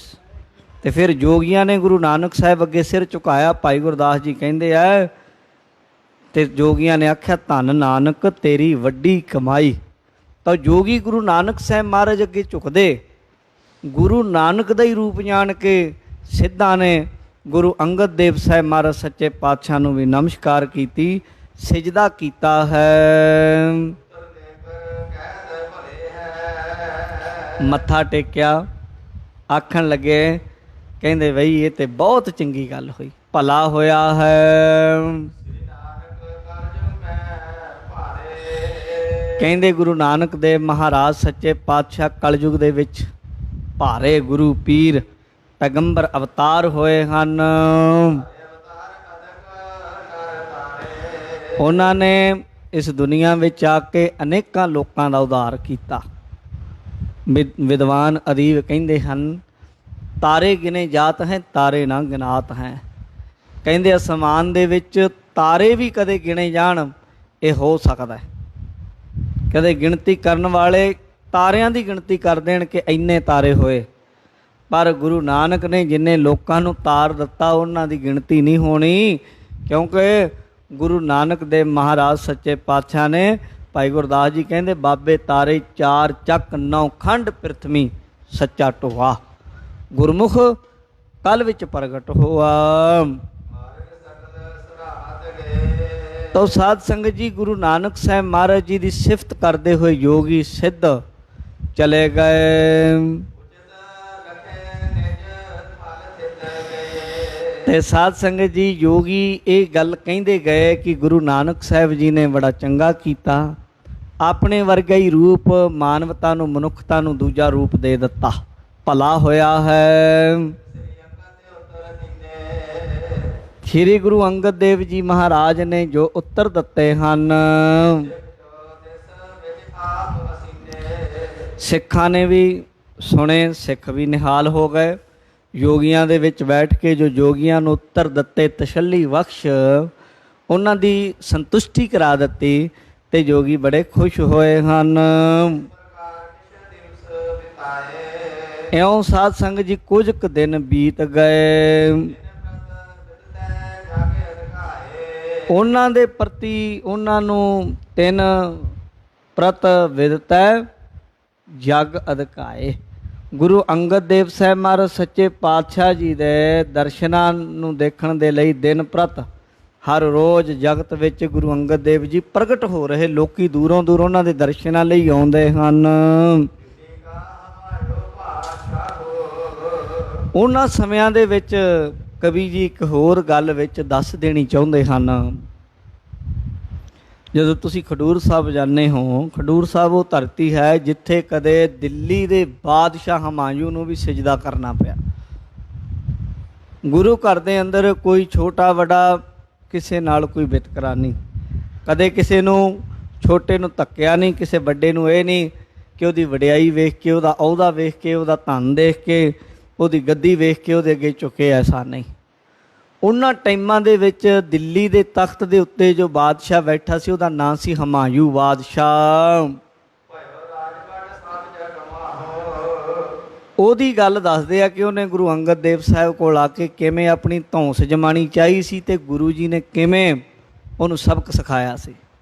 ਹੋਇਆ ਇਹ ਕਿ ਜਦੋਂ ਦਿੱਲੀ ਦੇ ਤਖਤ 'ਤੇ ਬੈਠਾ, ਜਦੋਂ ਲੋਕਾਂ ਦੇ ਕੋਲ ਕੋਈ ਵੱਡਾ ਉਹਦਾ ਜਾਂ ਤਖਤ ਆ ਜਾਏ, ਉੱਚੀ ਪਾਵਰ ਆ ਜਾਏ, ਪੈਸਾ ਆ ਜਾਏ, ਕਈ ਵਾਰ ਐਸਾ ਹੁੰਦਾ ਹੈ ਕਿ ਲੋਕੀ ਮਾਇਆ, ਧਨ, ਇਤਿਆਦਿਕ ਪ੍ਰਭਤਾ ਦੇ ਜੋਸ਼ ਦੇ ਅੰਦਰ ਆਪਣੇ ਜਿਹੜੇ ਸਾਧ ਸੰਗਤ ਜੀ ਕਰਤੱਵ ਹੁੰਦੇ ਹਨ ਜਾਂ ਆਪਣੇ ਜਿਹੜੇ ਧਰਮ ਹੁੰਦੇ ਹਨ ਉਹਨਾਂ ਨੂੰ ਭੁੱਲ ਬੈਂਦਾ ਹੈ। ਰਾਜਿਆਂ ਦਾ ਧਰਮ ਹੈ ਰਾਜੇ ਚੁਲੀ ਨਿਆਉ ਕੀ, ਰਾਜੇ ਦੇ ਲਈ ਧਰਮ ਹੈ ਕਿ ਉਹ ਨਿਆਂ ਕਰੇ, ਕਿਸੇ ਦੇ ਨਾਲ ਵੀ ਆਪਣੇ ਰਾਜ ਦੇ ਅੰਦਰ ਬਦਨਿਆਈ ਨਾ ਕਰੇ। ਦੁਨੀਆ ਦੇ ਵਿੱਚ ਧਿਆਨ ਰੱਖੇ ਕਿ ਕਿਸੇ ਦੇ ਨਾਲ ਜਿੰਨਾ ਉਹਦਾ ਰਾਜ ਹੈ ਕਿਸੇ ਦੇ ਨਾਲ ਧੱਕਾ ਨਾ ਹੋਵੇ। ਜਿਵੇਂ ਮਹਾਰਾਜਾ ਰਣਜੀਤ ਸਿੰਘ ਨੇ ਸਾਰੀ ਦੁਨੀਆ ਦੇ ਨਾਲ ਇੱਕੋ ਜਿਹਾ ਨਿਆਂ ਕੀਤਾ, ਉਹਨਾਂ ਹਿੰਦੂ ਮੁਸਲਮਾਨ ਸਿੱਖ ਕੋਈ ਵੀ ਉਹਨਾਂ ਦੇ ਰਾਜ ਵਿੱਚ ਜੈਨੀ ਬੋਧੀ ਸੀ, ਸਭਨਾਂ ਨੂੰ ਉਹਨਾਂ ਨੇ ਨਿਆਂ ਦਿੱਤਾ। ਪਰ ਜਦੋਂ ਰਾਜੇ ਲੋਕ ਪਾਪ ਕਮਾਉਣ ਲੱਗ ਜਾਂਦੇ ਹਨ ਉਸ ਵੇਲੇ ਫਿਰ ਰਾਜ ਦਾ ਪਤਨ ਹੁੰਦਾ ਹੈ। ਉਸ ਵੇਲੇ ਉਹ ਰਾਜ ਦੀ ਯੋਗਤਾ ਖਤਮ ਕਰ ਦਿੰਦਾ ਹੈ। ਜਦੋਂ ਕਾਬਲੀਅਤ ਕਿਸੇ ਦੇ ਅੰਦਰੋਂ ਖਤਮ ਹੋ ਜਾਏ ਤੇ ਫਿਰ ਉਹ ਬਹੁਤਾ ਸਮਾਂ ਉਸ ਅਹੁਦੇ 'ਤੇ ਬਣ ਕੇ ਰਹਿ ਨਹੀਂ ਸਕਦਾ, ਆਖਰ ਉਹਨੂੰ ਡਿੱਗਣਾ ਪੈਂਦਾ ਹੈ। ਤਾਂ ਹਮਾਯੂ ਜੋ ਦਿੱਲੀ ਦਾ ਬਾਦਸ਼ਾਹ ਸੀ, ਇਹਦਾ ਜਿਹੜਾ ਹਮਾਯੂ ਦਾ ਪਿਤਾ ਸੀ ਬਾਬਰ, ਉਹ ਕਦੇ ਗੁਰੂ ਨਾਨਕ ਸਾਹਿਬ ਨੂੰ ਮਿਲਿਆ ਸੀ, ਗੁਰੂ ਜੀ ਦੇ ਦਰਸ਼ਨ ਕੀਤੇ ਸਨ। ਉਹਨੇ ਗੁਰੂ ਜੀ ਨੂੰ ਆਖਿਆ ਸੀ, ਐ ਖੁਦਾ ਦੀ ਯਾਦ ਫਕੀਰ ਰੱਬ ਦੇ ਰੂਪ, ਮੈਨੂੰ ਤੁਸੀਂ ਅਸ਼ੀਸ਼ ਦਿਓ ਕਿ ਪੀੜ੍ਹੀਆਂ ਤੱਕ ਮੇਰਾ ਰਾਜ ਰਵੇ। ਗੁਰੂ ਨਾਨਕ ਸਾਹਿਬ ਨੇ ਆਖਿਆ ਸੀ, ਰਾਜਾ ਜੇ ਨਿਆਂ ਕਰੇਗਾ, ਅਦਲ ਕਰੇਗਾ, ਲੋਕਾਂ ਨੂੰ ਲੁੱਟੇਗਾ ਨਹੀਂ, ਲੋਕਾਂ ਨੂੰ ਆਪਣੇ ਜਾਣੇਗਾ ਤੇ ਲੋਕਾਂ ਨੇ ਤੇਰਾ ਰਾਜ ਜਾਣੇ ਨਹੀਂ ਦੇਣਾ। ਧੱਕੇ ਨਾਲ ਲੋਕਾਂ ਨੇ ਰੱਖਣਾ ਤੈਨੂੰ। ਪਰ ਜਿਸ ਦਿਨ ਅਨਿਆਂ ਕਰਨ ਲੱਗ ਪਿਆ, ਤੂੰ ਨਹੀਂ ਤੇਰੇ ਪੁੱਤ ਪੋਤਰੇ ਕਰਨ ਲੱਗ ਪਏ, ਤੂੰ ਧੱਕੇ ਨਾਲ ਰਹਿਣਾ ਚਾਹੇਗਾ, ਲੋਕਾਂ ਨੇ ਚੁੱਕ ਕੇ ਭਰਾ ਮਾਰਨਾ ਹੈ। ਬਹੁਤਾ ਸਮਾਂ ਧੱਕੇ ਨਾਲ ਰਾਜ ਨਹੀਂ ਕੀਤਾ ਜਾ ਸਕਦਾ। ਰਾਜ ਲੋਕਾਂ ਦੇ ਸਿਰਾਂ 'ਤੇ ਨਹੀਂ ਹੁੰਦਾ, ਰਾਜ ਉਦੋਂ ਹੁੰਦਾ ਜਦੋਂ ਲੋਕਾਂ ਦੇ ਦਿਲਾਂ ਵਿੱਚ ਤੁਹਾਡੀ ਸ਼ਖਸੀਅਤ ਦਾ ਪ੍ਰਭਾਵ ਹੋਵੇ। ਜਿਹਨੇ ਦਿਲ ਜਿੱਤ ਲਏ ਉਹ ਰਾਜਾ ਹੀ ਹੈ। ਇੱਦਾਂ ਗੁਰੂ ਨਾਨਕ ਸਾਹਿਬ ਨੇ ਸਮਝਾਇਆ। ਬਾਬਰ ਵੀ ਆਪਣੇ ਜੀਵਨ ਵਿੱਚ ਸਮਾਂ ਬਤੀਤ ਕਰ ਗਿਆ, ਪਰ ਜਿਉਂ-ਜਿਉਂ ਤਖਤ ਮਿਲਿਆ, ਰਾਜ ਮਿਲੇ, ਨਿਆਂ ਘਟਦੇ ਗਏ, ਅਨਿਆਂ ਵੱਧਦੇ ਗਏ। ਹਮਾਯੂ ਬਾਦਸ਼ਾਹ ਤੱਕ ਵੀ ਕਈ ਐਸੀਆਂ ਗਲਤੀਆਂ ਹੋਈਆਂ ਰਾਜਨੀਤਿਕ ਤੌਰ 'ਤੇ ਜੋ ਸਮਾਜ ਦੇ ਲਈ, ਲੋਕਾਂ ਦੇ ਲਈ ਭਲੇ ਨਹੀਂ ਸਨ। ਅਤੇ ਫਿਰ ਜਦੋਂ ਵੀ ਕੋਈ ਇਨਸਾਫ ਤੋਂ ਮੂੰਹ ਫੇਰਦਾ ਹੈ ਰਾਜਾ, ਅਤੇ ਫਿਰ ਸਾਧ ਸੰਗਤ ਉਹਨੇ ਥੱਲੇ ਡਿੱਗਣਾ ਹੀ ਹੁੰਦਾ ਹੈ। ਹੋਇਆ ਕਿ ਦਿੱਲੀ ਦਾ ਬਾਦਸ਼ਾਹ ਹੈ ਹਮਾਯੂ, ਬੜਾ ਵੱਡਾ ਇਹਦਾ ਰਾਜ ਹੈ, ਪਰ ਉਹਦੇ ਰਾਜ ਦੇ ਵਿੱਚ ਹੀ ਦੋ ਬੜੇ ਵੱਡੇ ਸੂਰਮੇ ਭਰਾ ਸਨ, ਬੜੇ ਵੱਡੇ ਅਹੁਦਿਆਂ 'ਤੇ ਸਨ ਰਾਜੇ ਦੇ। ਉਹਨਾਂ ਦੋਵਾਂ ਨੇ ਕੀ ਕੀਤਾ, ਉਹ ਦਿੱਲੀ ਦੇ ਰਾਜੇ ਹਮਾਯੂ ਦੇ ਖਿਲਾਫ ਹੋ ਗਏ। ਇੱਕ ਦਾ ਨਾਂ ਸੀ ਸ਼ੇਰ ਸ਼ਾਹ। ਸ਼ੇਰ ਸ਼ਾਹ ਦੇ ਦੋ ਭਰਾ ਸਨ, ਇੱਕ ਦਾ ਨਾਂ ਸੀ ਨਿਜ਼ਾਮ ਤੇ ਦੂਸਰੇ ਦਾ ਸੀ ਸੁਲੇਮਾਨ। ਸੁਲੇਮਾਨ ਤੇ ਨਿਜ਼ਾਮ ਇਹ ਦੋਵੇਂ ਸ਼ੇਰ ਸ਼ਾਹ ਦੇ ਭਰਾ ਸਨ, ਔਰ ਇਹ ਹਮਾਯੂ ਦੇ ਰਾਜ ਦੇ ਵਿੱਚ ਵੱਡੇ ਅਹੁਦਿਆਂ 'ਤੇ ਸਨ। ਇਹਨਾਂ ਦੇ ਕੋਲ ਇਲਾਹਾਬਾਦ ਦਾ ਕਿਲ੍ਹਾ ਸੀ, ਉੱਥੇ ਇਹ ਇੰਤਜ਼ਾਮ ਕਰਦੇ ਹੁੰਦੇ ਸਨ। ਅਤੇ ਇਹਨਾਂ ਨੇ ਵੇਖਿਆ ਸ਼ੇਰ ਸ਼ਾਹ ਜਿਹੜਾ ਹਮਾਯੂ ਹੈ ਇਹ ਰਾਜ ਪ੍ਰਬੰਧ ਵਿੱਚ ਬੜਾ ਢਿੱਲਾ ਹੈ, ਇਹਦੀਆਂ ਜਿਹੜੇ ਦੇ ਅਹਿਲਕਾਰ ਨੇ ਨੇੜੇ ਵਾਲੇ ਉਹੀ ਇਹਦੀਆਂ ਜੜ੍ਹਾਂ ਵੱਢਣੀਆਂ ਚਾਹੁੰਦੇ, ਇਹਨੂੰ ਲਾਹੁਣਾ ਚਾਹੁੰਦੇ। ਉਹਨੇ ਕੀ ਕੀਤਾ, ਉਹਨਾਂ ਨੇ ਦੋਵਾਂ ਭਰਾਵਾਂ ਨੇ ਰਲ ਕੇ ਫੌਜ ਨੂੰ ਇਕੱਠਾ ਕੀਤਾ, ਅਸਲਾ ਇਕੱਠਾ ਕੀਤਾ, ਆਪਣੀ ਤਾਕਤ ਵਧਾਈ ਅਤੇ ਦਿੱਲੀ ਦੇ ਤਖਤ ਨੂੰ ਜਿੱਤਣ ਦੀ ਤਿਆਰੀ ਕਰ ਲਈ। ਇੱਕ ਦਾ ਨਾਮ ਸਲੇਮ ਸ਼ਾਹ, ਜਿਹਨੂੰ ਸੁਲੇਮਾਨ ਵੀ ਕਹਿ ਦਿੰਦੇ ਹਨ। ਦੂਜਾ ਜਿਹਨੂੰ ਸ਼ੇਰ ਸ਼ਾਹ ਵੀ ਕਹਿ ਦਿੰਦੇ ਆ, ਨਿਜ਼ਾਮ ਵੀ ਉਹਦਾ ਨਾਮ ਹੈ। ਇੱਕ ਦੇ ਹੀ ਨਾਮ ਦੋ ਦੋ ਕਈ ਵਾਰੀ ਰੱਖੇ ਜਾਂਦੇ ਹਨ। ਤਾਂ ਇਹ ਦੋਵੇਂ ਭਰਾ ਹਨ। ਇਹਨਾਂ ਦੋਵਾਂ ਨੇ ਪ੍ਰਯਾਗ ਇਲਾਹਾਬਾਦ ਦੇ ਵਿੱਚ ਆਕੀ ਹੋ ਕੇ ਬਹਿ ਗਏ। ਰਾਜੇ ਨੂੰ ਕਹਿਤਾ, ਜਾ ਤੇਰਾ ਹੁਕਮ ਨਹੀਂ ਮੰਨਣਾ, ਜਾ ਜੋ ਕਰਨਾ ਕਰ ਲੈ, ਤੇਰੀ ਧੌਂਸ ਨਹੀਂ ਮੰਨਣੀ, ਅਤੇ ਜਿੱਥੇ ਕਿਤੇ ਲੋੜ ਪੈ ਗਈ ਤੇ ਤੇਰੇ ਨਾਲ ਟੱਕਰਾਂਗੇ ਸਿੱਧੇ ਮੱਥੇ। ਅਤੇ ਆਕੀ ਜਦੋਂ ਹੋਏ, ਬਾਦਸ਼ਾਹ ਤੱਕ ਹਮਾਯੂ ਤੱਕ ਇਹ ਗੱਲ ਪਹੁੰਚ ਗਈ ਕਿ ਇਲਾਹਾਬਾਦ ਦੇ ਕਿਲ੍ਹੇ ਦੇ ਵਿੱਚ ਦੋਵੇਂ ਪਠਾਨ ਆਪਣੀਆਂ ਫੌਜਾਂ ਦੇ ਨਾਲ ਆਕੀ ਹੋ ਬੈਠੇ ਹਨ। ਸਮਾਜ ਜੁਦ ਕੋ ਕੀਤਾ ਸਾਰਾ ਸਮਾਨ ਜਿਹਨੇ ਲੜਨਾ ਹੋਵੇ ਉਹ ਤਿਆਰੀ ਵੀ ਰੱਖਦਾ ਸਾਧ ਸੰਗ। ਤਾਂ ਯੁੱਧ ਦਾ ਸਾਰਾ ਸਮਾਨ ਇਕੱਠਾ ਕਰ ਲਿਆ। ਹਮਾਯੂ ਨੇ ਕੀਨ ਚੜਾਈ ਹਮਾਯੂ ਬਾਦਸ਼ਾਹ ਨੇ ਸੁਣ ਕੇ ਚੜ੍ਹਾਈ ਕਰ ਲਈ ਸੈਨਾ ਕੋ ਸੁਭਾਈ ਤੇ ਆਪਣੀ ਫੌਜ ਨੂੰ ਹਮਾਯੂ ਨੇ ਦੇਖਿਆ ਵੀ ਫੌਜ ਲੈ ਕੇ ਚੱਲੀਏ, ਇਹਨਾਂ ਦੋਵੇਂ ਪਠਾਣਾਂ ਨੂੰ ਸਿੱਧੇ ਕਰੀਏ। ਆਪਣੀ ਫੌਜ ਲੈ ਕੇ ਚੱਲ ਪਿਆ। ਇਹਦੇ ਮਨ ਵਿੱਚ ਹੈ ਹਮਾਯੂ ਦੇ ਵੀ ਮੇਰੇ ਕੋਲ ਇੰਨੀ ਫੌਜ ਹੈ, ਮੈਂ ਬਾਦਸ਼ਾਹ ਹਾਂ ਆਖਰ ਦਿੱਲੀ ਦੇ ਤਖਤ ਦਾ। ਉਹਨਾਂ ਕੋਲ ਤੇ ਥੋੜੀ ਜੀ ਫੌਜ ਹੈ ਜਿਵੇਂ ਆਟੇ 'ਚ ਲੂਣ ਹੋਵੇ।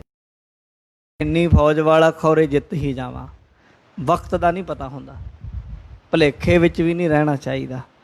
ਪਰਮਾਤਮਾ ਵਾਹਿਗੁਰੂ ਜਦੋਂ ਆਪਣੀ ਸ਼ਕਤੀ ਦਿਖਾਉਂਦਾ ਤੇ ਫਿਰ ਕੀੜੇ ਨੂੰ ਬਾਦਸ਼ਾਹ ਬਣਾ ਦਿੰਦਾ। ਬਾਣੀ 'ਚ ਲਿਖਿਆ ਕੀੜਾ ਥਾਪ ਦੇ ਪਾਤਸ਼ਾਹੀ ਲਸ਼ਕਰ ਕਰੇ ਸੁਆਹ। ਕੀੜੇ ਨੂੰ ਬਾਦਸ਼ਾਹ ਬਣਾ ਦੇਵੇ, ਇੱਕ ਆਮ ਜੇ ਗਰੀਬ ਨੂੰ ਮੁਫਲਿਸ ਨੂੰ ਜਿਹਦੇ ਕੋਲ ਬੰਦੇ ਹੀ ਕੁਛ ਖਾਸ ਨਹੀਂ ਉਹਨੂੰ ਤਖਤ ਤੇ ਦਿੱਲੀ ਤੇ ਬਿਠਾ ਦਿੰਦਾ। ਉਹ ਪਾਵਰ ਦਾ ਮਾਲਕ ਹੈ। ਪਰ ਹਮਾਯੂ ਨੂੰ ਇਸ ਗੱਲ ਦਾ ਬੜਾ ਮਾਣ ਹੈ ਕਿ ਮੇਰੇ ਕੋਲ ਬੜੀ ਵੱਡੀ ਫੌਜ ਹੈ, ਮੇਰੇ ਅੱਗੇ ਨਾ ਕੀ ਅੜਨਾ ਹੈ। ਤੇ ਉਹਦੇ ਮਨ ਵਿੱਚ ਹੈ ਕਿ ਮੈਂ ਇਹਨਾਂ ਨੂੰ ਫੜਾਂ, ਫੜ ਕੇ ਇਹਨਾਂ ਨੂੰ ਬੰਨ੍ਹ ਕੇ ਮੌਤ ਦੇ ਘਾਟ ਉਤਾਰ ਦੇਵਾਂ। ਜਿਹੜੇ ਮੇਰੇ ਆਕੀ ਹੋਏ ਨੇ ਇਹਨਾਂ ਨੂੰ ਬਖਸ਼ਾਂਗਾ ਨਹੀਂ। ਇਹ ਗੱਲ ਸ਼ੇਰ ਇਹ ਹਮਾਯੂ ਬਾਦਸ਼ਾਹ ਮਨ ਵਿੱਚ ਵਿਚਾਰਦਾ ਹੈ। ਆਪਣੇ ਵਜ਼ੀਰਾਂ ਦੇ ਨਾਲ ਆਪਣੇ ਬੰਦਿਆਂ ਨਾਲ ਗੱਲਬਾਤ ਕੀਤੀ ਤਾਂ ਸਾਧ ਸੰਗਤ ਜੀ ਫਿਰ ਇੱਥੋਂ ਦਿੱਲੀ ਤੋਂ ਚੱਲ ਕੇ ਇਲਾਹਾਬਾਦ ਵੱਲ ਆਪਣੀ ਫੌਜ ਲੈ ਗਿਆ। ਜੰਗ ਹੋਈ ਬੜੀ ਵੱਡੀ ਭਿਆਨਕ। ਨਗਾਰੇ ਵੱਜ ਗਏ, ਬਾਜੇ ਵੱਜ ਗਏ।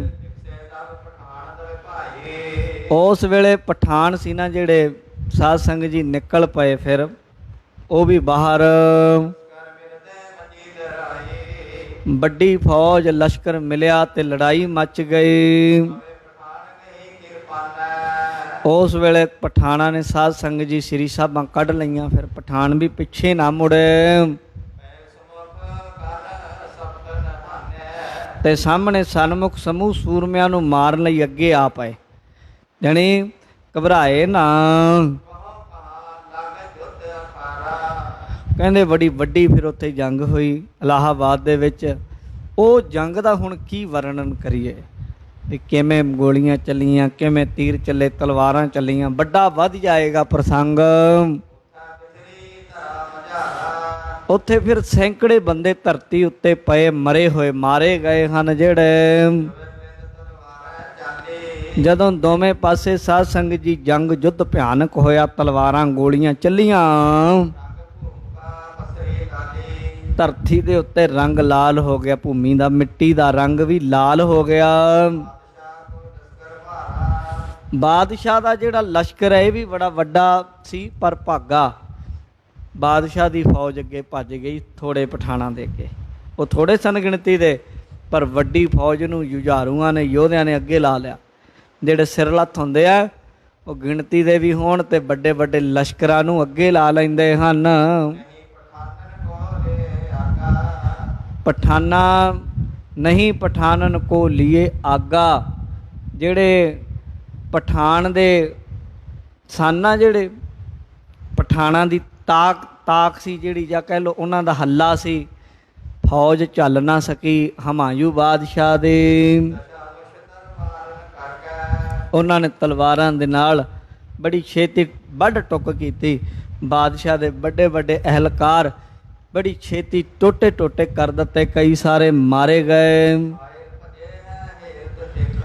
ਜਿਹੜੇ ਸਾਧ ਸੰਗਤ ਜੀ ਕਾਇਰ ਸਨ ਨਾ ਉਹ ਭੱਜ ਗਏ।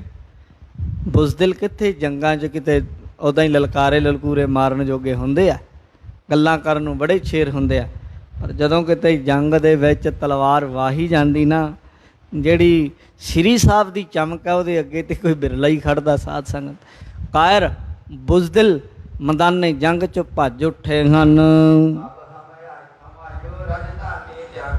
ਹਮਾਯੂ ਬਾਦਸ਼ਾਹ ਵੀ ਭੱਜ ਗਿਆ। ਸਾਧ ਸੰਗਤ ਦਿੱਲੀ ਨੂੰ ਛੱਡ ਗਿਆ, ਰਾਜਧਾਨੀ ਨੂੰ ਛੱਡ ਕੇ ਭੱਜਣਾ ਪਿਆ ਹਮਾਯੂ ਨੂੰ, ਆਪਣਾ ਤਖਤ ਛੱਡਣਾ ਪਿਆ।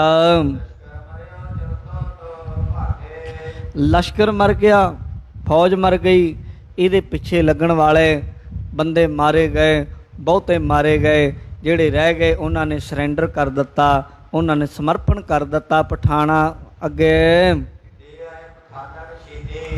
ਤੇ ਜਿਹੜੇ ਪਠਾਨ ਸ਼ੇਰ ਸ਼ਾਹ ਸੂਰੀ ਹੋਰ ਸੀ, ਇਹ ਫਿਰ ਦਿੱਲੀ ਨੂੰ ਆਏ। ਜਦੋਂ ਦੇਖਿਆ ਵੀ ਹਮਾਯੂ ਬਾਦਸ਼ਾਹ ਤੇ ਨਾਠੇ ਗਿਆ, ਉਦੋਂ ਫਿਰ ਜਦੋਂ ਕੋਈ ਆਗੂ ਨਾ ਰਹੇ ਕਿਸੇ ਦਲ ਦਾ, ਆਗੂ ਬਿਨਾਂ ਫੌਜਾਂ ਨਹੀਂ ਲੜਿਆ ਕਰਦੀਆਂ। ਫਿਰ ਫੌਜਾਂ ਨੇ ਹਥਿਆਰ ਸੁੱਟ ਦਿੱਤੇ ਤੇ ਇਹਨਾਂ ਦਾ ਸਹਿਜੇ ਹੀ ਦਿੱਲੀ ਦੇ ਉੱਤੇ ਰਾਜ ਹੋ ਗਿਆ। ਇਹਨਾਂ ਨੇ ਆਪਣਾ ਝੰਡਾ ਝੁਲਾ ਦਿੱਤਾ ਪਠਾਣਾ ਨੇ ਦਿੱਲੀ ਉੱਤੇ ਆ ਕੇ। ਉਸ ਵੇਲੇ ਹਮਾਯੂ ਜਦੋਂ ਹਾਰਿਆ ਨਾ, ਉਦੋਂ ਫਿਰ ਬੜਾ ਪਰੇਸ਼ਾਨ ਹੋਇਆ। ਜਦੋਂ ਕਿਸੇ ਕੋਲੋਂ ਕੋਈ ਰਾਜ ਭਾਗ, ਕੋਈ ਚੀਜ਼ ਖੋਈ ਜਾਂਦੀ ਹੈ ਹੱਥਾਂ 'ਚੋਂ, ਫਿਰ ਉਹਨੂੰ ਥੋੜ੍ਹੀ ਜਿਹੀ ਅਕਲ ਆਉਂਦੀ ਟਿਕਾਣੇ ਵੀ ਗੱਲ ਕੀ ਆ।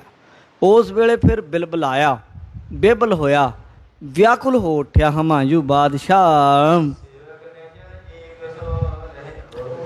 ਆਪਣੇ ਨੇੜੇ ਜਿਹੜਾ ਉਹਦਾ ਨਿੱਜੀ ਸੇਵਕ ਸੀ, ਮੰਤਰੀ ਸਨ, ਉਹਨਾਂ ਨੂੰ ਇਹਨੇ ਫਿਰ ਪੁੱਛਿਆ, ਕਹਿੰਦਾ ਮੈਂ ਤਾਂ ਸੁਣਿਆ ਸੀ ਕਿ ਮੇਰੇ ਪਿਤਾ ਨੇ ਗੁਰੂ ਨਾਨਕ ਸਾਹਿਬ ਤੋਂ ਵਰ ਲਿਆ ਸੀ ਕਿ ਸਾਡਾ ਪੀੜ੍ਹੀਆਂ ਤੱਕ ਰਾਜ ਰਵੇ, ਤੇ ਸਾਡਾ ਤੇ ਰਾਜ ਖਤਮ ਹੋ ਗਿਆ। ਇਹ ਗੱਲ ਨਹੀਂ ਨਾ ਸਮਝ ਰਿਹਾ ਸੀ। ਗੁਰੂ ਜੀ ਨੇ ਆਖਿਆ ਸੀ ਨਿਆਂ ਕਰੇਗਾ ਰਾਜ ਤੇ ਰਹਿਣਾ ਹੀ ਰਹਿਣਾ, ਅਨਿਆਂ ਕਰੇਗਾ ਰਾਜ ਨਹੀਂ ਰਹਿਣਾ। ਭਾਵੇਂ ਜਿੰਨੇ ਮਰਜ਼ੀ ਪਾਬੰਦੀ ਕਰ ਲੈ, ਸਖਤੀ ਕਰ ਲੈ, ਅਨਿਆਂ ਕਰਨ ਵਾਲਾ, ਧੱਕਾ ਕਰਨ ਵਾਲਾ ਕਿੰਨਾ ਕੁ ਸਮਾਂ ਰਹਿ ਜਾਏਗਾ? ਨਹੀਂ ਰਹਿ ਸਕਦਾ। ਜਿਹੜਾ ਧੱਕਾ ਕਰੇਗਾ ਉਹਦੇ ਖਿਲਾਫ ਆਵਾਜ਼ ਉੱਠ ਜਾਏਗੀ, ਉੱਠਦੀ ਉੱਠਦੀ ਉੱਠ ਜਾਏਗੀ। ਇੱਕ ਬੰਦੇ ਤੋਂ 2 ਬੰਦੇ, 4 ਬੰਦੇ, ਫਿਰ ਕਾਫਲੇ ਬਣ ਜਾਂਦੇ ਆ, ਤਖਤ ਪਲਟੇ ਜਾਂਦੇ ਆ, ਤੇ ਬਹੁਤ ਕੁਝ ਹੋ ਜਾਂਦਾ ਸਾਧ ਸੰਗਤ। ਇਸ ਲਈ ਉਸ ਗੱਲ ਨੂੰ ਤੇ ਨਹੀਂ ਜਾਣਦਾ। ਮਨੁੱਖੀ ਸੁਭਾਅ ਹੀ ਹੈ ਕਿ ਮਨੁੱਖ ਆਪਣੀ ਗਲਤੀ ਨੂੰ ਛੇਤੀ ਕੀਤਿਆਂ ਸਵੀਕਾਰ ਨਹੀਂ ਕਰਨਾ ਚਾਹੁੰਦਾ, ਮੰਨਣਾ ਹੀ ਨਹੀਂ ਚਾਹੁੰਦਾ। ਇਸੇ ਤਰੀਕੇ ਇਹ ਵੀ ਹਨ। ਕਹਿੰਦਾ ਮੈਨੂੰ ਦੱਸੋ ਗੁਰੂ ਨਾਨਕ ਸਾਹਿਬ ਦੀ ਗੱਦੀ ਤੇ ਕੌਣ ਹੈ? ਪੂਰਨ ਹੈ, ਪੂਰਨ ਪੁਰਖ ਹੈ, ਕੌਣ ਹੈ? ਕਹਿੰਦਾ ਉਹਨਾਂ ਦੇ ਨਾਲ ਜਾ ਕੇ ਮੈਂ ਮੇਲ ਕਰਾਂ, ਕੌਣ ਹੈ? ਕਿਉਂਕਿ ਮੇਰਾ ਪਿਤਾ ਬਾਬਰ ਵੀ ਗੁਰੂ ਨਾਨਕ ਸਾਹਿਬ ਦੇ ਅੱਗੇ ਝੁਕਿਆ ਸੀ, ਤੇ ਮੈਂ ਵੀ ਜਿਹੜਾ ਕੋਈ ਉਹਨਾਂ ਦੀ ਗੱਦੀ ਦਾ ਮਾਲਕ ਵਾਰਸ ਹੋਇਆ, ਮੈਂ ਉਹਨਾਂ ਅੱਗੇ ਜਾ ਕੇ ਗੱਲ ਕਰਾਂਗਾ। ਕਹਿੰਦਾ ਮੈਨੂੰ ਤੇ ਮੇਰੇ ਪਿਤਾ ਨੇ ਆਖਿਆ ਸੀ ਕਈ ਪੁਸ਼ਤਾਂ ਤੱਕ ਰਾਜ ਰਹੇਗਾ ਸਾਡਾ, ਪਰ ਰਿਹਾ ਨਹੀਂ। ਤੇ ਕਹਿੰਦਾ ਮੈਂ ਜਾ ਕੇ ਉਹਨਾਂ ਦੇ ਜਿਹੜੇ ਗੱਦੀ ਨਸ਼ੀਨ ਹੋਣਗੇ ਉਹਨਾਂ ਨੂੰ ਪੁੱਛਾਂਗਾ, ਆਪਣਾ ਡਰ ਦੇਵਾਂਗਾ। ਮੈਂ ਐਡਾ ਵੱਡਾ ਬਾਦਸ਼ਾਹ ਹਾਂ, ਉਹਨੂੰ ਪਤਾ ਨਹੀਂ ਬਾਦਸ਼ਾਹ ਤਖਤ ਨਾਲ ਹੁੰਦਾ। ਜਦੋਂ ਤਖਤ ਨਹੀਂ ਤੇ ਕਾਹਦੀ ਬਾਦਸ਼ਾਹਤ? ਕੌਣ ਜਾਣਦਾ ਤੈਨੂੰ? ਪਰ ਅੰਦਰ ਆਕੜ ਉਹੀ ਹੈ। ਐਵੇਂ ਕਹਿੰਦੇ ਰੱਸੀ ਸੜ ਜਾਂਦੀ, ਵੱਟ ਨਹੀਂ ਜਾਂਦਾ। ਇੱਦਾਂ ਹੀ ਇਹ ਜਿਹੜੇ ਅਹੁਦੇਕਾਰ ਹੁੰਦੇ ਆ, ਕਈ ਵਾਰ ਝੂਠੀ ਸ਼ੋਹਰਤ ਵਿੱਚ ਵੀ ਜਿਉਣ ਦੀ ਇਹਨਾਂ ਦੀ ਆਦਤ ਹੁੰਦੀ ਹੈ। ਤਾਂ ਇਸ ਤਰੀਕੇ ਦੇ ਨਾਲ ਮਨ ਵਿੱਚ ਆਇਆ, ਮੈਂ ਗੁਰੂ ਅੰਗਦ ਦੇਵ ਜੀ ਮਹਾਰਾਜ ਜਾਂ ਜਿਹੜੇ ਵੀ ਗੁਰੂ ਨਾਨਕ ਦੇਵ ਜੀ ਦੀ ਗੱਦੀ 'ਤੇ ਹੋਏ, ਉਹਨਾਂ ਦੇ ਨਾਲ ਜਾ ਕੇ ਮੈਂ ਗੱਲ ਕਰਾਂਗਾ ਆਪਣੀ। ਉਸ ਵੇਲੇ ਵਜ਼ੀਰ ਸਿਆਣਾ ਸੀ, ਰਾਜਿਆਂ ਦੇ ਨਾਲ ਰਾਜ ਰਾਜਿਆਂ ਦੇ ਸਿਰ 'ਤੇ ਨਹੀਂ ਚੱਲਦੇ, ਵਜ਼ੀਰਾਂ ਦੇ ਸਿਰ 'ਤੇ ਚੱਲਦੇ ਹੁੰਦੇ ਆ। ਜਿਹੜੇ ਰਾਜ ਚਲਾਉਂਦੇ ਆ ਉਹ ਬੰਦੇ ਦਿਖਦੇ ਹੀ ਨਹੀਂ ਹੁੰਦੇ, ਸਾਹਮਣੇ ਨਹੀਂ ਆਉਂਦੇ। ਇਹ ਹੋਰ ਗੱਲ ਹੈ। ਜਰਨੈਲ ਹੋਰ ਚੀਜ਼ ਹੁੰਦਾ, ਯੋਧਾ ਜਰਨੈਲ, ਆਗੂ ਹੋਰ ਹੁੰਦਾ। ਜ਼ਰੂਰੀ ਨਹੀਂ ਹੁੰਦਾ ਜਿਹੜਾ ਯੋਧਾ ਹੈ, ਜਿਹੜਾ ਜਰਨੈਲ ਹੈ, ਜਿਹੜਾ ਫੌਜੀ ਆ, ਉਹ ਆਗੂ ਵੀ ਹੋ ਸਕਦਾ। ਆਗੂ ਹੋਰ ਹੁੰਦਾ ਹੈ ਤੇ ਯੋਧੇ ਹੋਰ ਹੁੰਦੇ ਨੇ। ਸਾਰਿਆਂ ਦੀ ਆਪੋ ਆਪਣੀ ਜਗ੍ਹਾ ਹੈ। ਕਿਤੇ ਮੁੱਦਤਾਂ ਸਦੀਆਂ ਬਾਅਦ ਕਿਸੇ ਕੌਮ ਨੂੰ ਆਗੂ ਮਿਲਦੇ ਹੁੰਦੇ ਆ, ਯੋਧੇ ਵੀ ਮਿਲ ਜਾਂਦੇ ਆ, ਪਰ ਯੋਧੇ ਛੇਤੀ ਬਣ ਜਾਂਦੇ ਆ। ਆਗੂ ਯੋਧਿਆਂ ਨੂੰ ਸਹੀ ਦਿਸ਼ਾ ਨਿਰਦੇਸ਼ ਦੇਣ ਵਾਲੇ ਬੜੇ ਘੱਟ ਔਰ ਬਹੁਤ ਦੁਰਲੱਭ ਹੁੰਦੇ ਹਨ। ਤਾਂ ਇਸ ਤਰੀਕੇ ਸਾਧ ਸੰਗਤ ਜਿਹੜਾ ਵਜ਼ੀਰ ਸੀ ਬੜਾ ਸਿਆਣਾ ਸੀ, ਉਹਨੇ ਫਿਰ ਇਸ ਨੂੰ ਸਮਝਾਇਆ, ਕਹਿਣ ਲੱਗਾ, ਗੁਰੇ ਅੰਗਦ ਬੈਠਿਓ ਤਿਨ ਥਾਈ। ਕਹਿੰਦਾ ਗੱਲ ਸੁਣੋ, ਉਹਨਾਂ ਦੀ ਗੁਰਿਆਈ ਦੇ ਉੱਤੇ ਉਹਨਾਂ ਦੀ ਥਾਂ ਗੁਰੂ ਅੰਗਦ ਦੇਵ ਜੀ ਹਨ। ਹੁਣ ਜਿਹੜੇ ਬੈਠੇ ਹਨ, ਆਰਪ ਕਾਮਲ ਬਲੀ ਵਿਲਾਇਤ। ਕਿਉਂਕਿ ਗੁਰੂ ਨਾਨਕ ਸਾਹਿਬ ਜੀ ਦਾ ਜਿਹੜਾ ਘਰ ਇੰਨਾ ਕੋਈ ਲੁਕਿਆ ਛੁਪਿਆ ਕੋਈ ਡੇਰੇ ਦੀ ਤਰ੍ਹਾਂ ਨਹੀਂ ਸੀ ਵੀ ਪਿੰਡ 'ਚ ਜਿਵੇਂ ਡੇਰਾ ਹੋਵੇ ਕਿਸੇ ਨੂੰ ਪਤਾ ਹੀ ਨਾ ਹੋਵੇ। ਇਹ ਐਸਾ ਸਥਾਨ ਸੀ ਜਿਹਦੀ ਗੱਲ ਹਿੰਦੁਸਤਾਨ ਤੋਂ ਬਾਹਰ ਮੱਕੇ ਮਦੀਨੇ ਤੱਕ, ਮੁਲਤਾਨ ਈਰਾਨ ਤੱਕ ਵੀ ਗੱਲ ਹੁੰਦੀ ਸੀ ਗੁਰੂ ਘਰ ਦੀ। ਤਾਂ ਕਿਉਂ ਨਾ ਪਤਾ ਹੋਵੇਗਾ ਬਾਦਸ਼ਾਹ ਨੂੰ ਜਾਂ ਉਹਦੇ ਵਿਚਲੇ ਵਜ਼ੀਰਾਂ ਨੂੰ ਕਿ ਪੰਜਾਬ ਦੀ ਧਰਤੀ ਉੱਤੇ ਇੱਕ ਐਸਾ ਕਹਿ ਲਓ ਕਿ ਮਾਰਗ ਦੱਸਣ ਵਾਲਾ ਰਾਹਨੁਮਾ ਹੈ ਜਿਹਦੇ ਪਿੱਛੇ ਕੁੱਲ ਦੁਨੀਆ ਉੱਠ ਲੱਗਦੀ ਹੈ। ਅਤੇ ਜਿਹੜੇ ਰਾਜਨੀਤਿਕ ਲੋਕ ਹੁੰਦੇ ਉਹ ਤਾਂ ਪਹਿਲਾਂ ਖਬਰ ਰੱਖਦੇ ਇਹਨਾਂ ਚੀਜ਼ਾਂ ਦੀ। ਤਾਂ ਵਜ਼ੀਰ ਨੇ ਆਖਿਆ ਗੁਰੂ ਅੰਗਦ ਦੇਵ ਜੀ ਹਨ, ਉਹਨਾਂ ਦੀ ਜਗ੍ਹਾ ਜਿਹੜੇ ਬੜੇ ਆਰਫ ਕਾਮਲ ਵਲੀ ਵਲੈਤ ਹਨ। ਆਰਫ ਹੁੰਦਾ ਰੱਬ ਨੂੰ ਪਛਾਣਨ ਵਾਲਾ ਬ੍ਰਹਮ ਗਿਆਨੀ, ਕਾਮਲ ਹੁੰਦਾ ਪੂਰਨ, ਵਲੀ ਹੁੰਦਾ ਰੱਬ ਦੇ ਨੇੜੇ, ਵਲਾਇਤ ਤੱਕ ਜਿਨ੍ਹਾਂ ਦੀ ਦੂਰ ਦੁਰਾਡੇ ਤੱਕ, ਜਿਨ੍ਹਾਂ ਦੀ ਅਫਗਾਨਿਸਤਾਨ, ਤੁਰਕਿਸਤਾਨ, ਈਰਾਨ ਤੋਂ ਹੁੰਦੀ ਹੋਈ ਦੂਰ ਦੇਸ਼ਾਂ ਵੱਲ ਪ੍ਰਸਿੱਧੀ ਹੈ। ਤੁਸੀਂ ਇੱਦਾਂ ਕਰੋ, ਉਹਨਾਂ ਕੋਲ ਚਲੋ, ਜਲਦੀ ਮੁਰਾਦ ਮਿਲ ਜਾਏਗੀ, ਇਸੇ ਘੜੀ ਚੱਲੋ। ਕਹਿੰਦੇ ਤੁਸੀਂ ਇਹ ਬਾਦਸ਼ਾਹ ਚੰਗਾ ਵਿਚਾਰ ਕੀਤਾ। ਵਜ਼ੀਰ ਕਹਿੰਦਾ ਆਪਾਂ ਉਹਨਾਂ ਨੂੰ ਮਿਲੀਏ, ਚਲੋ ਜਾ ਕੇ ਉਹਨਾਂ ਨੂੰ ਮਿਲੀਏ, ਉਹਨਾਂ ਨੂੰ ਪੁੱਛੀਏ ਜਿਨ੍ਹਾਂ ਨੇ ਇਹ ਪਦ ਦਿੱਤਾ ਹੈ। ਦਿੱਲੀ ਤੋਂ ਚੱਲ ਕੇ ਪਤਾ ਨਹੀਂ ਕਿਹੜੇ ਰਾਹ ਦੇ ਅਨੁਸਾਰੀ ਉਹ ਆਇਆ, ਔਖੇ ਸੌਖੇ ਰਾਹਾਂ ਵਿੱਚ ਦੀ ਖਡੂਰ ਸਾਹਿਬ ਪਹੁੰਚਿਆ ਹੈ। ਗੁਰੂ ਅੰਗਦ ਦੇਵ ਜੀ ਮਹਾਰਾਜ ਅੱਗੇ ਸੁਭਾਏਮਾਨ ਹਨ।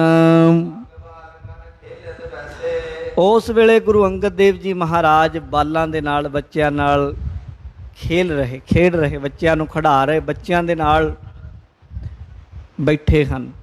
ਬੱਚਿਆਂ ਨੂੰ ਮਨ ਉਹਨਾਂ ਦੇ ਸੰਸਕਾਰ ਚੰਗੇ ਦੇ ਰਹੇ। ਉਹ ਧੰਨ ਭਾਗਾਂ ਵਾਲੇ, ਪਤਾ ਨਹੀਂ ਕਿਹੜੇ ਜਨਮਾਂਤਰਾਂ ਦੇ ਉਹਨਾਂ ਦੀਆਂ ਅਰਦਾਸਾਂ ਹੋਣਗੀਆਂ ਬੱਚਿਆਂ ਦੀਆਂ, ਜਿਹੜੇ ਕਹਿੰਦੇ ਹੋਣ, ਹੇ ਪ੍ਰਮਾਤਮਾ ਸਾਡੀ ਇੱਛਾ ਤੁਸੀਂ ਸਾਡੇ ਨਾਲ ਖੇਲੋ, ਸਾਡੇ ਵਿੱਚ ਬਹਿ ਕੇ। ਉਹਨਾਂ ਨੂੰ ਆਪ ਗੁਰਮੁਖੀ ਗੁਰਬਾਣੀ ਦੀ ਸੰਥਿਆ ਸਿੱਖਿਆ ਗੁਰੂ ਜੀ ਦੇ ਰਹੇ ਹਨ। ਬੱਚਿਆਂ ਨਾਲ ਲੱਗੇ ਹੋਏ ਜਣੀ, ਜਿਹੜਾ ਪਾਠਸ਼ਾਲਾ ਚਟਸਾਲ ਗੁਰੂ ਘਰ ਦੀ ਚੱਲਦੀ, ਉਹਦੇ ਵਿੱਚ ਗੁਰੂ ਅੰਗਦ ਦੇਵ ਜੀ ਬੈਠੇ ਹਨ। ਗੁਰੂ ਅੰਗਦ ਦੇਵ ਜੀ ਦਾ ਸੁਭਾਅ ਹੈ ਨਾ ਖੁਸ਼ੀ ਨਾ ਗਮੀ, ਕਿਸੇ ਵੀ ਚੀਜ਼ ਦੀ ਪਰਵਾਹ ਨਹੀਂ ਉਹਨਾਂ ਨੂੰ। ਤਾਂ ਸਾਧ ਸੰਗਤ ਹਮਾਯੂ ਸੀ ਜਿਹੜਾ ਉਹਨੇ ਮੱਥਾ ਟੇਕਿਆ, ਪਿੱਛੋਂ ਹੀ ਖੜ ਗਿਆ ਸਾਹਮਣੇ, ਉਹਨੇ ਮੱਥਾ ਵੀ ਟੇਕਿਆ, ਸਿਰ ਵੀ ਝੁਕਾਇਆ, ਖੜ ਗਿਆ। ਹੁਣ ਗੁਰੂ ਅੰਗਦ ਦੇਵ ਜੀ ਦੇਖਦੇ ਆ ਇਹਦਾ ਹੰਕਾਰ ਕਿੰਨਾ ਕੁ ਹੈ, ਕਿੰਨਾ ਕੁ ਸਮਾਂ ਇਹ ਕਰ ਸਕਦਾ, ਹਿੰਮਤ ਮਿਹਨਤ ਇਹਦੇ ਅੰਦਰ, ਨਿਮਰਤਾ, ਗੁਰੂ ਘਰ ਝੁਕ ਕੇ ਆਇਆ ਜਾਂ ਆਪਣੀ ਉਹੀ ਬਾਦਸ਼ਾਹਤ ਚੱਕੀ ਫਿਰਦਾ ਵੀ ਮੇਰੇ ਵਰਗਾ ਕੋਈ ਹੈ ਨਹੀਂ, ਹੰਕਾਰੀ ਬਣ ਕੇ ਆਇਆ। ਗੁਰੂ ਜੀ ਨੇ ਉਹਦੇ ਵੱਲ ਧਿਆਨ ਇਹ ਨਾ ਬਹੁਤਾ ਦਿੱਤਾ। ਔਰ ਬੱਚਿਆਂ ਦੇ ਨਾਲ ਜਿਹੜਾ ਬੱਚਿਆਂ ਨੂੰ ਕੰਮ ਦਿੱਤਾ ਹੈ ਉਹਦੇ ਵੱਲ ਲੱਗੇ ਹੋਏ ਹਨ। ਗੁਰੂ ਜੀ ਸਾਰਿਆਂ ਦੇ ਦਿਲਾਂ ਦੀਆਂ ਜਾਣਦੇ, ਬਾਦਸ਼ਾਹ ਦੀਆਂ ਵੀ ਜਾਣਦੇ ਹਨ। ਬਾਦਸ਼ਾਹ ਹਮਾਯੂ ਮਨ ਵਿੱਚ ਕੁਝ ਕੁ ਸਮਾਂ ਖੜਾ, ਬੜਾ ਗੁੱਸਾ ਆਇਆ ਉਹਨੂੰ। ਨਿਮਰਤਾ ਨਾਲ ਤੇ ਆਇਆ ਨਹੀਂ ਨਾ ਸੀ, ਝੁਕ ਕੇ ਨਹੀਂ ਆਇਆ, ਹੰਕਾਰੀ ਬਣ ਕੇ ਆਇਆ, ਮੱਥਾ ਲਾਉਣ ਲਈ ਆਇਆ, ਮੱਥਾ ਝੁਕਾਉਣ ਲਈ ਨਹੀਂ ਆਇਆ। ਜਿਹਨੇ ਗੁਰੂ ਨਾਨਕ ਦੇ ਘਰ ਨਾਲ ਮੱਥਾ ਲਾਇਆ, ਮੱਥਾ ਹੀ ਨਹੀਂ ਰਿਹਾ ਉਹਦਾ। ਜਿਹਨੇ ਗੁਰੂ ਨਾਨਕ ਦੇ ਅੱਗੇ ਮੱਥਾ ਝੁਕਾਇਆ, ਮਹਾਰਾਜ ਨੇ ਉਹਦੇ ਮਸਤਕ ਤੇ ਮੋਹਰ ਲਾ ਦਿੱਤੀ, ਦੁਨੀਆ ਤੇ ਪ੍ਰਗਟ ਹੋ ਗਿਆ। ਉਹਨੂੰ ਝੁਕਾਉਣ ਵਾਲਾ ਨਹੀਂ ਕੋਈ ਜੰਮਿਆ ਸਾਧ ਸੰਗਤ। ਇਸ ਲਈ ਮੱਥਾ ਨਹੀਂ ਲਾਉਣਾ, ਮੱਥਾ ਟੇਕਣਾ ਹੈ, ਮੱਥਾ ਝੁਕਾਉਣਾ ਹੈ। ਬਾਦਸ਼ਾਹ ਗੁੱਸੇ ਵਿੱਚ ਆਇਆ, ਹੰਕਾਰ ਹੈ ਉਸ ਦੇ ਅੰਦਰ। ਕਹਿੰਦਾ ਇਹ ਕੈਸੇ ਫਕੀਰ ਹਨ, ਮੇਰੇ ਕੋਲ ਤੇ ਪਤਾ ਨਹੀਂ ਕਿੰਨੇ ਹਾਫਿਜ਼, ਮੌਲਵੀ, ਕਾਜੀ ਖੜੇ ਰਹਿੰਦੇ ਆ ਹੱਥ ਜੋੜ ਕੇ, ਮੇਰੇ ਕੋਲ ਪਤਾ ਨਹੀਂ ਕਿੰਨੇ ਸੂਫੀ ਸੰਤ ਆਉਂਦੇ ਹਨ ਤੇ ਇਹ ਐਸੇ ਕੈਸੇ ਫਕੀਰ ਹਨ ਜਿਨ੍ਹਾਂ ਨੇ ਮੇਰੇ ਵੱਲ ਦੇਖਿਆ ਹੀ ਨਹੀਂ, ਮੇਰੇ ਵੱਲ ਤਵੱਜੋ ਹੀ ਨਹੀਂ ਦਿੱਤੀ, ਮੇਰੇ ਵੱਲ ਧਿਆਨ ਹੀ ਨਹੀਂ ਦਿੱਤਾ। 2 ਘੜੀਆਂ ਹੋ ਗਈਆਂ ਮੈਨੂੰ ਖੜੇ ਨੂੰ, ਇਹਨਾਂ ਮੇਰੇ ਵੱਲ ਦੇਖਿਆ ਹੀ ਨਹੀਂ, ਇਹਨਾਂ ਨੇ ਮੇਰਾ ਕੋਈ ਪ੍ਰਭਾਵ ਹੀ ਨਹੀਂ ਜਾਣਿਆ ਕਿ ਬਾਦਸ਼ਾਹ ਆ ਗਿਆ ਹੈ। ਤੇ ਕਹਿੰਦਾ ਫੇਰ ਕੀ ਹੋ ਗਿਆ ਜੇ ਮੇਰਾ ਰਾਜ ਚਲਾ ਗਿਆ ਹੈ, ਹੁਣ ਮੈਨੂੰ ਇਹਨਾਂ ਵੀ ਨਹੀਂ ਪਛਾਣਿਆ ਹੈ। ਅੰਦਰ ਮਨ ਵਿੱਚ ਆਈ ਵੀ ਮੈਂ ਇਹਨਾਂ ਨੂੰ ਮਾਰੇ ਦੇਵਾਂ। ਗੁੱਸਾ ਐਸਾ ਹੀ ਹੁੰਦਾ, ਮਤ ਗੁੱਸਾ ਜਿਹੜਾ ਅਕਲ ਨੂੰ ਖਾ ਜਾਂਦਾ ਹੈ, ਸਹਿਜ ਨਹੀਂ ਰਹਿੰਦਾ। ਜਦੋਂ ਕਿਤੇ ਬੰਦਾ ਅਯਾਸ਼ੀ ਹੋ ਜਾਏ, ਸ਼ਰਾਬਾਂ ਕਬਾਬਾਂ ਦਾ ਸ਼ੌਕੀਨ ਹੋ ਜਾਏ, ਉਹਦੇ ਅੰਦਰ ਟਿਕਾ ਨਹੀਂ ਰਹਿੰਦਾ, ਉਹਦੇ ਅੰਦਰ ਸਬਰ ਨਹੀਂ ਰਹਿੰਦਾ, ਉਹ ਵੇਟ ਨਹੀਂ ਕਰ ਪਾਉਂਦਾ। ਉਹ ਤੇ ਜੇ ਉਹਨੂੰ ਕੋਈ ਵੇਟ ਕਰਾਵੇ ਜਾਂ ਤੇ ਉਹਨੂੰ ਮਾਰ ਦੂ ਜਾਂ ਆਪ ਆਤਮ ਹੱਤਿਆ ਕਰ ਦੂ। ਤਦ ਇਸ ਤਰ੍ਹਾਂ ਦੀਆਂ ਗੱਲਾਂ ਸਾਹਮਣੇ ਆਉਂਦੀਆਂ। ਛੋਟੀ ਜੀ ਗੱਲ ਦੇ ਲਈ ਆਪੇ ਤੋਂ ਬਾਹਰ ਹੋ ਗਏ, ਪਿਓ ਨੂੰ ਮਾਰ ਦਿੱਤਾ, ਪਿਓ ਨੇ ਪੁੱਤ ਨੂੰ ਮਾਰ ਦਿੱਤਾ, ਆਪਸ ਵਿੱਚ ਇੱਕ ਦੂਜੇ ਨੂੰ, ਜਾਂ ਹੋਰ ਨਾ ਕੋਈ ਬਸ ਚੱਲਿਆ ਆਪੇ ਮਰ ਗਿਆ। ਕਾਰਨ ਹੈ ਅਧਿਆਤਮ ਤੋਂ ਹੀਣੇ ਹੈ। ਕਾਰਨ ਜਦੋਂ ਵਿਕਾਰਾਂ ਦਾ ਪ੍ਰਭਾਵ ਬੁੱਧੀ ਤੇ ਹੁੰਦਾ ਹੈ, ਬੁੱਧੀ ਦੇ ਅੰਦਰ ਜਿਹੜੇ ਸ਼ੁਭ ਗੁਣ ਆ ਉੱਡ ਪੁੱਡ ਜਾਂਦੇ ਆ। ਸਾਧ ਸੰਗਤ ਇਹਨੇ ਜਿੱਥੇ ਆਉਣਾ ਸੀ ਬਖਸ਼ਿਸ਼ਾਂ ਲੈਣ, ਉੱਥੇ ਬੁੱਧੀ ਤੋਂ ਹੀਣੇ ਨੇ ਹੰਕਾਰ ਕੀਤਾ। ਕਹਿੰਦਾ ਮੈਂ ਇਹਨਾਂ ਨੂੰ ਮਾਰੇ ਨਾ ਦੇਵਾਂ, ਮੇਰੀ ਕਦਰ ਨਹੀਂ ਇਹਨਾਂ ਕੀਤੀ ਹੈ। ਤੇ ਤਲਵਾਰ ਤੇ ਰਾਜੇ ਦੇ ਕੋਲ ਹੁੰਦੀ ਹੋਇਆ, ਤਲਵਾਰ ਦੇ ਕਬਜੇ ਦੇ ਉੱਤੇ, ਮੁੱਠੇ ਦੇ ਉੱਤੇ ਹੱਥ ਰੱਖਿਆ ਨੇ, ਇਉਂ ਵੀ ਖਿੱਚ ਕੇ ਤਲਵਾਰ ਗੁਰੂ ਜੀ ਦੇ ਉੱਤੇ ਵਾਰ ਕਰਾਂ ਕਿ ਮੈਂ ਖਿੱਚ ਕੇ ਸਿੱਧੀ ਢਿੱਡ ਵਿੱਚ ਮਾਰ ਦੇਵਾਂ ਇਹਨਾਂ ਦੇ ਤਲਵਾਰ। ਕਹਿੰਦਾ ਜਦੋਂ ਮੈਂ ਮਾਰਾਂਗਾ ਨਾ ਤੇ ਫਿਰ ਇਹਨਾਂ ਨੂੰ ਪਤਾ ਲੱਗੂਗਾ ਮੈਂ ਕੌਣ ਆ, ਫਿਰ ਸਮਝ ਲੱਗੇਗੀ ਮੈਂ ਬਾਦਸ਼ਾਹ।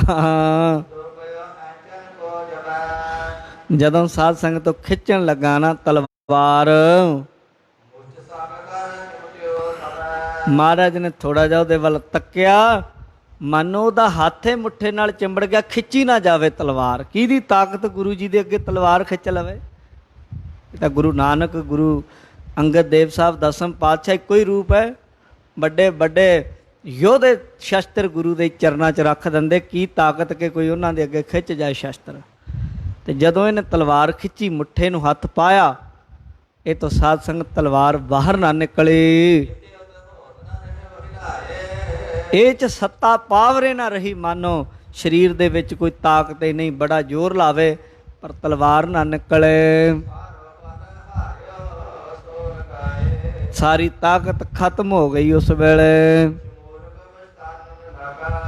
ਮਹਾਰਾਜ ਗੁਰੂ ਅੰਗਦ ਦੇਵ ਸਾਹਿਬ ਮਹਾਰਾਜ ਸੱਚੇ ਪਾਤਸ਼ਾਹ, ਗੁਰੂ ਜੀ ਨੇ ਐਸੀ ਕੋਈ ਖੇਡ ਵਰਤਾਈ, ਐਸਾ ਪ੍ਰਭਾਵ ਹੋਇਆ ਕਿ ਇਹਦਾ ਵਸ ਕੋਈ ਨਾ ਚੱਲਿਆ। ਤੇ ਫਿਰ ਇਹਨੂੰ ਹੋਸ਼ ਆਈ, ਮੇਰੇ ਤੋਂ ਗਲਤੀ ਹੋ ਗਈ, ਇੱਦਾਂ ਨਹੀਂ ਸੀ ਕਰਨਾ ਚਾਹੀਦਾ। ਪਛਤਾਇਆ ਫਿਰ ਅੰਦਰੋਂ ਅੰਦਰੀ। ਇਹ ਖੇਡ ਕੋਈ ਘੰਟੇ 2 ਘੰਟੇ 'ਚ ਨਹੀਂ, ਥੋੜ੍ਹੇ ਜਿਹੇ ਸਮੇਂ 'ਚ ਵਰਤ ਗਈ। ਕਹਿੰਦਾ ਗਲਤੀ ਹੋ ਗਈ, ਮੈਂ ਬੇਭਾਗਾ ਮੰਦ ਭਾਗਾ ਹਾਂ। ਸ਼੍ਰੀ ਗੁਰੂ ਅੰਗਦ ਦੇਵ ਮਹਾਰਾਜ ਜੀ ਨੇ ਉਹਦੇ ਵੱਲ ਨੂੰ ਝਾਕਿਆ, ਦੇਖਿਆ ਨਾ ਜਿਸ ਵੇਲੇ, ਮਹਾਰਾਜ ਸਾਹਿਬ ਸੱਚੇ ਪਾਤਸ਼ਾਹ ਗੁਰੂ ਅੰਗਦ ਦੇਵ ਸਾਹਿਬ ਨੇ ਉਹਨੂੰ ਆਖਿਆ, ਕਹਿੰਦੇ ਕਿਉਂ ਫਕੀਰਾਂ ਤੇ ਤਲਵਾਰ ਖਿੱਚਦਾ ਹੈ? ਐਡਾ ਯੋਧਾ ਸੀ, ਉੱਥੇ ਸ਼ੇਰ ਸ਼ਾਹ ਦੇ ਅੱਗੇ ਕੱਢਣੀ ਸੀ ਤਲਵਾਰ।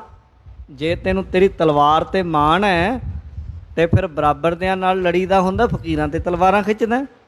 ਸ਼ਰਮ ਨਹੀਂ ਆਉਂਦੀ ਤੈਨੂੰ? ਗੁਰੂ ਜੀ ਨੇ ਐਸੇ ਬਚਨ ਕੀਤੇ, ਪਾਣੀ ਪਾਣੀ ਹੋ ਗਿਆ। ਮਹਾਰਾਜ ਕਹਿੰਦੇ ਜੇ ਐਡਾ ਹੀ ਯੋਧਾ ਸੀ ਤੇ ਫਿਰ ਮਾਰਦਾ ਉੱਥੇ ਉਹਦੇ ਤਲਵਾਰ, ਉਹਦੇ ਨਾਲ ਟੱਕਰਦਾ। ਇਹ ਫਕੀਰਾਂ ਦੇ ਉੱਤੇ ਜ਼ੋਰ ਅਜਮਾਇਸ਼ ਨਹੀਂ ਕਰੀਦੀ। ਫਕੀਰਾਂ ਦੇ ਕੋਲ ਪਤਾ ਨਹੀਂ ਕਿਹੜੀਆਂ ਤਾਕਤਾਂ ਹੁੰਦੀਆਂ। ਤੇਰੇ ਵਰਗੇ ਇੱਥੇ ਪਤਾ ਨਹੀਂ ਕਿੰਨੇ ਕੁ ਰਾਜੇ ਆਏ ਤੇ ਗਏ, ਉਹ ਸਾਡੇ ਪਿੱਛੇ ਜੋ ਤਾਕਤ ਆ ਪਰਮਾਤਮਾ ਦੀ ਹੁੰਦੀ ਹੈ। ਇਉਂ ਬਚਨ ਨੂੰ ਕੀਤਾ। ਕਹਿੰਦੇ ਸ਼ੇਰ ਸ਼ਾਹ ਤੇ ਤਾਂ ਤੇਰਾ ਜ਼ੋਰ ਨਾ ਕੁਝ ਚੱਲਿਆ, ਉਹਦਾ ਤੇ ਕੁਝ ਵਿਗਾੜ ਨਾ ਸਕਿਆ ਤੂੰ। ਓਏ ਤਲਵਾਰ ਸਾਡੇ ਉੱਤੇ ਚੁੱਕਣ ਲਈ ਆ ਗਿਆ, ਕਿਸ ਤਰ੍ਹਾਂ ਦਾ ਇਨਸਾਨ ਹੈ ਤੂੰ? ਭਾਜ ਕਰ ਆਵਾ ਉੱਥੋਂ ਕਾਹਤੋਂ ਭੱਜ ਕੇ ਆਇਆ ਫਿਰ? ਬੁਜ਼ਦਿਲਾ, ਉੱਥੋਂ ਕਾਇਰ ਹੋ ਕੇ ਮੈਦਾਨੇ ਜੰਗ ਨੂੰ ਪਿੱਠ ਦੇ ਕੇ ਭੱਜ ਆਇਆ ਹੈ। ਸੂਰਤਾ ਜਹ ਦਿਖਾਵਾ ਔਰ ਇੱਥੇ ਆਪਣੀ ਯੋਧਾਗਿਰੀ, ਆਪਣੀ ਸੂਰਮਤਾਈ, ਆਪਣੀ ਬਹਾਦਰੀ ਦਿਖਾਉਣਾ ਹੈ। ਇੱਥੇ ਦਿਖਾਉਣਾ ਹੈ ਆਪਣੇ ਡੌਲਿਆਂ ਦੀ ਤਾਕਤ ਵੀ ਮੈਂ ਪਤਾ ਨਹੀਂ ਕਿੱਡਾ ਕੁ ਬਾਦਸ਼ਾਹ, ਕਿੱਡਾ ਕੁ ਬਹਾਦਰ ਹਾਂ। ਸੂਰਾ ਤੇ ਉਹ ਹੁੰਦਾ ਹੈ ਜਿਹੜਾ ਜੰਗ 'ਚੋਂ ਨਾ ਭੱਜੇ। ਰਣ ਰੁੱਤੋਂ ਭਾਜਿਆ ਨਹੀਂ, ਸੂਰੋ ਥਾਰੋ ਨਾਓ। ਸੂਰਮਾ ਉਹ ਕਾਹਦਾ ਜਿਹੜਾ ਜੰਗ 'ਚ ਭੱਜ ਜਾਏ ਤੇ ਗਰੀਬਾਂ ਨੂੰ ਤੇ ਫਕੀਰਾਂ ਦੇ ਉੱਤੇ ਆਪਣੀਆਂ ਤਾਕਤਾਂ ਦਿਖਾਵੇ।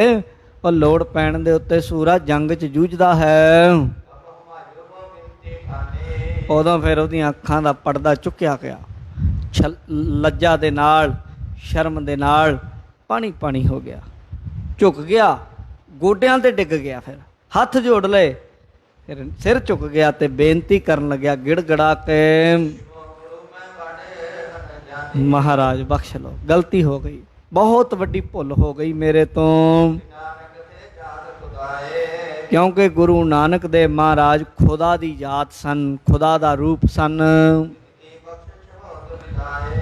ਮੈਂ ਇਹ ਪੁੱਛਣ ਆਇਆ ਹਾਂ ਕਿ ਗੁਰੂ ਨਾਨਕ ਦੇਵ ਮਹਾਰਾਜ ਅੱਗੇ ਮੇਰੇ ਪਿਤਾ ਨੇ ਬੇਨਤੀ ਕੀਤੀ ਸੀ ਸਾਡਾ ਰਾਜ ਰਵੇ ਪੀੜ੍ਹੀਆਂ ਤੱਕ, ਪਰ ਕਿਉਂ ਨਹੀਂ ਰਿਹਾ? ਇਉਂ ਆਖਿਆ। ਇਹ ਕੀ ਕਾਰਨ ਹੈ? ਗੁਰੂ ਨਾਨਕ ਸਾਹਿਬ ਦਾ ਵਚਨ ਤੇ ਅਟੱਲ ਹੁੰਦਾ ਹੈ, ਉਹਨਾਂ ਦਾ ਵਚਨ ਤੇ ਮਿਟ ਨਹੀਂ ਸਕਦਾ। ਤੇ ਕੀ ਕਾਰਨ ਹੈ? ਕਿਉਂਕਿ ਤੁਹਾਡੇ ਅਤੇ ਉਹਦੇ ਵਿੱਚ ਕੋਈ ਭੇਦ ਤੇ ਹੈ ਨਹੀਂ। ਗੁਰੂ ਨਾਨਕ ਸਾਹਿਬ ਜੀ ਅਤੇ ਤੁਹਾਡੇ ਵਿੱਚ ਕੋਈ ਭੇਦ ਨਹੀਂ ਹੈ। ਗੁਰੂ ਅੰਗਦ ਦੇਵ ਜੀ ਮਹਾਰਾਜ ਕਹਿਣ ਲੱਗੇ, ਕਹਿੰਦੇ ਸੁਣ ਪਹਿਲਾਂ ਗੱਲ ਇੱਧਰ ਨੂੰ। ਗੁਰੂ ਨਾਨਕ ਸਾਹਿਬ ਨੇ ਇਹ ਨਹੀਂ ਸੀ ਕਿਹਾ ਤੁਹਾਡਾ ਰਾਜ ਰਹੇਗਾ। ਗੁਰੂ ਨਾਨਕ ਸਾਹਿਬ ਨੇ ਕਿਹਾ ਸੀ ਬੇਇਨਸਾਫੀ ਨਾ ਕਰਿਓ, ਰਾਜ ਤਾਂ ਰਹਿੰਦਾ। ਤੁਸੀਂ ਬਿਲਕੁਲ ਬੇਅਦਲੀ, ਬੇਇਨਸਾਫੀ ਕੀਤੀ ਹੋਣੀ ਹੈ। ਤੁਸੀਂ ਰਾਜ ਦੇ ਭਾਗ ਦੇ ਹੱਕਦਾਰ ਨਹੀਂ ਰਹਿ ਗਏ ਤਾਂ ਰਾਜ ਤੁਹਾਡੇ ਕੋਲੋਂ ਚਲਾ ਗਿਆ। ਤੇ ਨਹੀਂ, ਰਾਜ ਨਹੀਂ ਸੀ ਜਾਣਾ ਤੁਹਾਡਾ। ਆਪਣੇ ਆਪੇ ਨੂੰ ਵਿਚਾਰੋ, ਆਪਣੇ ਅੰਦਰ ਝਾਤੀ ਮਾਰੋ, ਆਪਣੀ ਜਿਹੜੀਆਂ ਗਲਤੀਆਂ ਨੇ ਉਹਨਾਂ ਨੂੰ ਵੇਖੋ। ਐਵੇਂ ਦੂਜਿਆਂ ਦੇ ਉੱਤੇ ਇਲਜ਼ਾਮ ਲਾਉਣਾ ਛੱਡ ਦਿਓ। ਤੁਸੀਂ ਬਿਲਕੁਲ ਬੇਇਨਸਾਫੀ ਕੀਤੀ ਹੋਣੀ। ਗੁਰੂ ਨਾਨਕ ਸਾਹਿਬ ਮਹਾਰਾਜ ਤੇ ਬਾਣੀ 'ਚ ਪਹਿਲਾਂ ਹੀ ਕਹਿ ਗਏ, ਸ਼ਾਹਾਂ ਸੁਰਤ ਗਵਾਈਆ ਰੰਗ ਤਮਾਸ਼ਾ ਚਾਏ, ਦੂਤਾਂ ਨੂੰ ਫਰਮਾਇਆ ਲੈ ਚੱਲੇ ਪੱਤ ਗਵਾਏ। ਬਾਦਸ਼ਾਹ ਲੋਕ ਰੰਗ ਤਮਾਸ਼ੇ ਚਾਵਾਂ ਦੇ ਵਿੱਚ ਪੈ ਕੇ ਸੁਰਤ ਭੁੱਲ ਜਾਂਦੀ ਉਹਨਾਂ ਨੂੰ ਇਨਸਾਫ ਕਰਨ ਦੀ।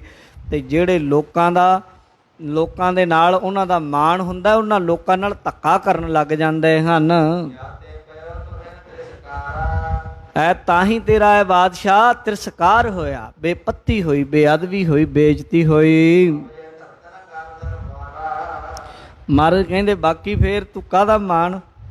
ਗੁਰੂ ਨਾਨਕ ਦੇ ਘਰ ਦਾ ਜੇ ਤੈਨੂੰ ਇੰਨਾ ਹੀ ਯਕੀਨ ਸੀ ਤੇ ਇੱਥੇ ਆ ਕੇ ਝੁਕਿਆ ਨਾ ਤੂੰ? ਇੱਥੇ ਆਪਣਾ ਰੋਬ ਦਿਖਾਣਾ, ਤਲਵਾਰ ਚੁੱਕਣਾ ਇੱਥੇ? ਜਾ, ਜੇ ਤਲਵਾਰ ਜੇ ਤੇਰੀ 'ਚ ਤਾਕਤ ਹੈ ਲੈ ਲੈ ਰਾਜ ਜਾ ਕੇ ਸ਼ੇਰਸ਼ਾਹ ਤੋਂ। ਕਹਿੰਦਾ ਨਹੀਂ ਜੀ ਮੈਂ ਨਹੀਂ ਲੈ ਸਕਦਾ। ਕਹਿੰਦੇ ਜੇ ਤੂੰ ਇੱਥੇ ਤਲਵਾਰ ਨਾ ਚੁੱਕਦਾ, ਮੱਥਾ ਨਾ ਲਾਉਂਦਾ, ਮੱਥਾ ਝੁਕਾਉਂਦਾ, ਤੈਨੂੰ ਹੁਣੇ ਰਾਜ ਦੇ ਦੇਣਾ ਸੀ। ਬੋਲੋ ਸਤਨਾਮ ਸ਼੍ਰੀ ਵਾਹਿਗੁਰੂ। ਸਬਬ ਕੋਈ ਕਾਰਨ ਹੀ ਬਣਾਉਣਾ, ਤੈਨੂੰ ਹੁਣ ਹੀ ਮਿਲ ਜਾਣਾ ਸੀ। ਤੈਨੂੰ ਹੁਣੇ ਮਿਲ ਜਾਣੀ ਸੀ ਪਾਤਸ਼ਾਹਤ। ਤੇ ਪਰ ਤੈਨੂੰ ਤੂੰ ਦਰਸ਼ਨ ਕਰਨ ਆਉਂਦਾ ਪ੍ਰੇਮ ਨਾਲ, ਗੁਰੂ ਕੀ ਸੰਗਤ ਵਿੱਚ ਬਹਿੰਦਾ, ਤੈਨੂੰ ਬੜਾ ਆਨੰਦ ਮਿਲਣਾ ਸੀ। ਫਿਰ ਕਹਿੰਦਾ ਮਹਾਰਾਜ ਹੁਣ ਤੇ ਕੁਝ ਹੀਲਾ, ਜਿਹੜੀ ਅਫਗਾਨਿਸਤਾਨ, ਤੁਰਕਸਤਾਨ, ਈਰਾਨ ਇਤਿਆਦਿਕ ਉੱਧਰ ਨੂੰ ਇਸ਼ਾਰਾ ਕੀਤਾ। ਫਿਰ ਇਹ ਗਿਆ ਵੀ ਹੈ, ਕਈ ਸਾਲ ਉੱਧਰ ਫੌਜਾਂ ਇਕੱਠੀਆਂ ਕਰਕੇ ਲਿਆਇਆ। ਉਸ ਤੋਂ ਬਾਅਦ ਇਹਨੇ ਫਿਰ ਮੁੜ ਕੇ ਜੰਗ ਕਰਕੇ ਫਿਰ ਬਾਦਸ਼ਾਹਤ ਹਾਸਲ ਕੀਤੀ ਸੀ। ਤਾਂ ਮਹਾਰਾਜ ਕਹਿੰਦੇ ਜਾ, ਹੁਣ ਥੋੜਾ ਸਮਾਂ ਲੱਗੇਗਾ। ਯੋਧਾ ਬਣ, ਆਪਣੇ ਅੰਦਰ ਨੂੰ ਸ਼ੋਧ, ਜੋ ਗਲਤ ਕੰਮ ਕੀਤੇ ਉਹਨਾਂ ਦਾ ਪ੍ਰਾਸ਼ਚਿਤ ਕਰ, ਤੇ ਅੰਦਰ ਦੀ ਸਾਧਨਾ ਰੱਖ, ਬਾਹਰੀ ਤੌਰ ਤੇ ਤਾਕਤ ਇਕੱਠੀ ਕਰ, ਤਖਤ ਮਿਲ ਜਾਏਗਾ। ਇਉਂ ਸੁਣ ਕੇ ਇਹ ਜਿਹੜਾ ਹਮਾਯੂ ਸੀ ਫਿਰ ਅਫਗਾਨਿਸਤਾਨ ਈਰਾਨ ਵੱਲ ਨੂੰ ਚਲਾ ਗਿਆ ਹੈ।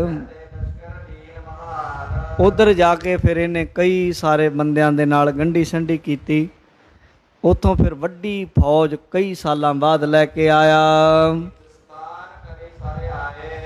ਤੇ ਹਿੰਦੁਸਤਾਨ ਨੂੰ ਇਹਨੇ ਸਾਧ ਸੰਗਤ ਜੀ ਸਰ ਕੀਤਾ।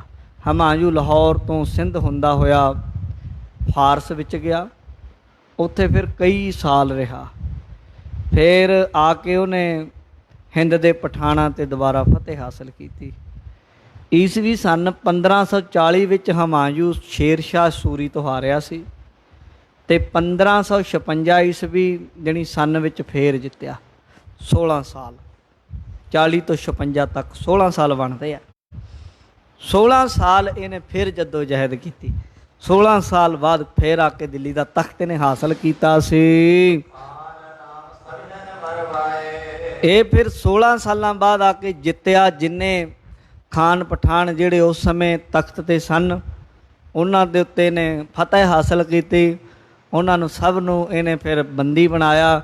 ਜਿਹੜੇ ਅੜੇ ਉਹਨਾਂ ਨੂੰ ਮਾਰ ਦਿੱਤਾ।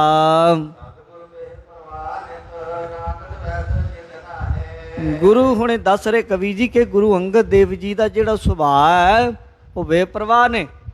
ਕਿਸੇ ਦੀ ਪਰਵਾਹ ਨਹੀਂ ਕੀ ਬਾਦਸ਼ਾਹ ਕੀ ਫਕੀਰ। ਉਹਨਾਂ ਨੂੰ ਕਿਸੇ ਬਾਦਸ਼ਾਹ ਦੇ ਨਾਲ ਮੁਹੱਬਤ ਨਹੀਂ ਕਿ ਬਾਦਸ਼ਾਹ ਦੇ ਲਈ ਲਾਲ ਕਾਰਪੇਟ ਵੱਖਰਾ ਵਿਛਾਇਆ ਜਾਏਗਾ, ਬਾਦਸ਼ਾਹ ਖੌਰੇ ਕੁਛ ਦੇ ਜਾਏਗਾ ਤੇ ਫਕੀਰਾਂ ਨੂੰ ਬੂਹੇ ਤੋਂ ਹੀ ਮੋੜ ਦੋ, ਚੱਲ ਚੱਲ ਨੱਠ ਜਾ, ਤੈਨੂੰ ਕੌਣ ਜਾਣਦਾ। ਇੱਦਾਂ ਦਾ ਕੰਮ ਨਹੀਂ। ਕਿਸੇ ਨਾਲ ਨਫ਼ਰਤ ਨਹੀਂ ਤੇ ਕਿਸੇ ਦੇ ਨਾਲ ਕਿਸੇ ਦੇ ਹੱਥਾਂ ਵੱਲ ਚਾਹਨਾ ਨਹੀਂ ਦੇਖ ਲਈਏ ਕਿ ਬਾਦਸ਼ਾਹ ਹੈ। ਇਹੀ ਤੇ ਗੁਰੂ ਘਰ ਦੀ ਸਾਧ ਸੰਗਤ ਨਿਸ਼ਾਨੀ ਹੈ। ਇਹ ਗੁਰੂ ਦੀ ਸਾਧ ਸੰਗਤ ਜੀ ਇਸ ਤਰ੍ਹਾਂ ਦੀ ਕਹਿ ਲਓ ਕਿ ਅਵਸਥਾ ਹੈ। ਇਸ ਤਰ੍ਹਾਂ ਦੇ ਹਨ ਸੁਭਾਅ ਤੋਂ ਗੁਰੂ ਜੀ। ਜਿਹੜਾ ਵੀ ਕੋਈ ਗੁਰੂ ਜੀ ਦੇ ਕੋਲ ਆ ਕੇ ਕੋਈ ਭਾਵਨਾ ਕਰਦਾ ਹੈ, ਜਿਹੀ ਇੱਛਾ ਕਰਦਾ ਹੈ, ਉਸ ਤਰ੍ਹਾਂ ਦਾ ਫਲ ਪਾਉਂਦਾ ਹੈ। ਜਿਹੜਾ ਕੋਈ ਉਹਨਾਂ ਕੋਲ ਚੱਲ ਜਾਂਦਾ ਹੈ ਸਾਧ ਸੰਗਤ, ਉਸ ਤਰੀਕੇ ਉਹਦੇ ਸਭ ਫਲ ਮਿਲਦੇ। ਜਿੱਦਾਂ ਦੀ ਭਾਵਨਾ ਨਾਲ ਨਿਮਰਤਾ ਨਾਲ ਜਾਵੇ ਉਹਨੂੰ ਰਾਜ ਭਾਗ ਵੀ ਮਿਲਦੇ। ਕੋਈ ਆਕੜ ਨਾਲ ਜਾਵੇ, ਹੰਕਾਰ ਨਾਲ ਜਾਵੇ, ਉਹਨੂੰ ਸਬਕ ਵੀ ਸਿਖਾ ਦਿੱਤਾ ਜਾਂਦਾ ਹੈ। ਗੁਰੂ ਜੀ ਕਿਸੇ ਨਾਲ ਰਾਗ ਨਹੀਂ, ਕਿਸੇ ਨਾਲ ਮੋਹ ਨਹੀਂ, ਕਿਸੇ ਨਾਲ ਈਰਖਾ ਨਹੀਂ। ਗੁਰੂ ਨੂੰ ਜਿਸ ਤਰ੍ਹਾਂ ਦੀ ਭਾਵਨਾ ਨਾਲ ਕੋਈ ਸੇਵੇਗਾ ਉਸ ਤਰ੍ਹਾਂ ਦਾ ਫਲ ਪਾ ਲਏਗਾ। ਇੱਥੇ ਹੀ ਇਹ ਪ੍ਰਸੰਗ ਸੰਪੂਰਨ ਹੋਇਆ ਸ਼੍ਰੀ ਗੁਰੂ ਅੰਗਦ ਦੇਵ ਜੀ ਨੂੰ ਹਮਾਯੂ ਦੇ ਨਾਲ ਵਾਰਤਾਲਾਪ ਦਾ। ਅੱਗੇ ਕੱਲ੍ਹ ਨੂੰ ਅਗਲਾ ਪ੍ਰਸੰਗ ਗੁਰੂ ਜੀ ਨੇ ਕਰਾਮਾਤ ਦਾ ਜ਼ਿਕਰ ਦੱਸਣਾ। ਕਰਾਮਾਤ ਦਾ ਭੇਦ ਆਪਣੇ ਸਿੱਖ ਭਾਈ ਜੀਵਾ ਜੀ ਨੂੰ, ਭਾਈ ਗੁੱਜਰ ਜੀ ਵਰਗੇ, ਭਾਈ ਢਿੰਗਾ ਨਾਈ ਵਰਗੇ, ਪਾਰੋ ਜੁਲਕਾ ਵਰਗੇ, ਉਹ ਸਾਰੇ ਗੁਰਸਿੱਖਾਂ ਦੇ ਨਾਲ ਵਾਰਤਾਲਾਪ ਹੋਣੀ। ਆਪ ਜੀ ਨੇ ਸਮੇਂ ਸਿਰ ਪਹੁੰਚ ਕੇ ਲਾਹੇ ਲੈਣੇ। ਹੋਈਆਂ ਭੁੱਲਾਂ ਦੀ ਖਿਮਾ। ਸਮੂਹ ਸਾਧ ਸੰਗਤ ਦਾ ਧੰਨਵਾਦ ਜੀ। ਹੇ ਅਚੁੱਤ ਹੈ ਪਾਰ ਬ੍ਰਹਮ ਅਬਿਨਾਸ਼ੀ ਅਗਨਾਸ਼।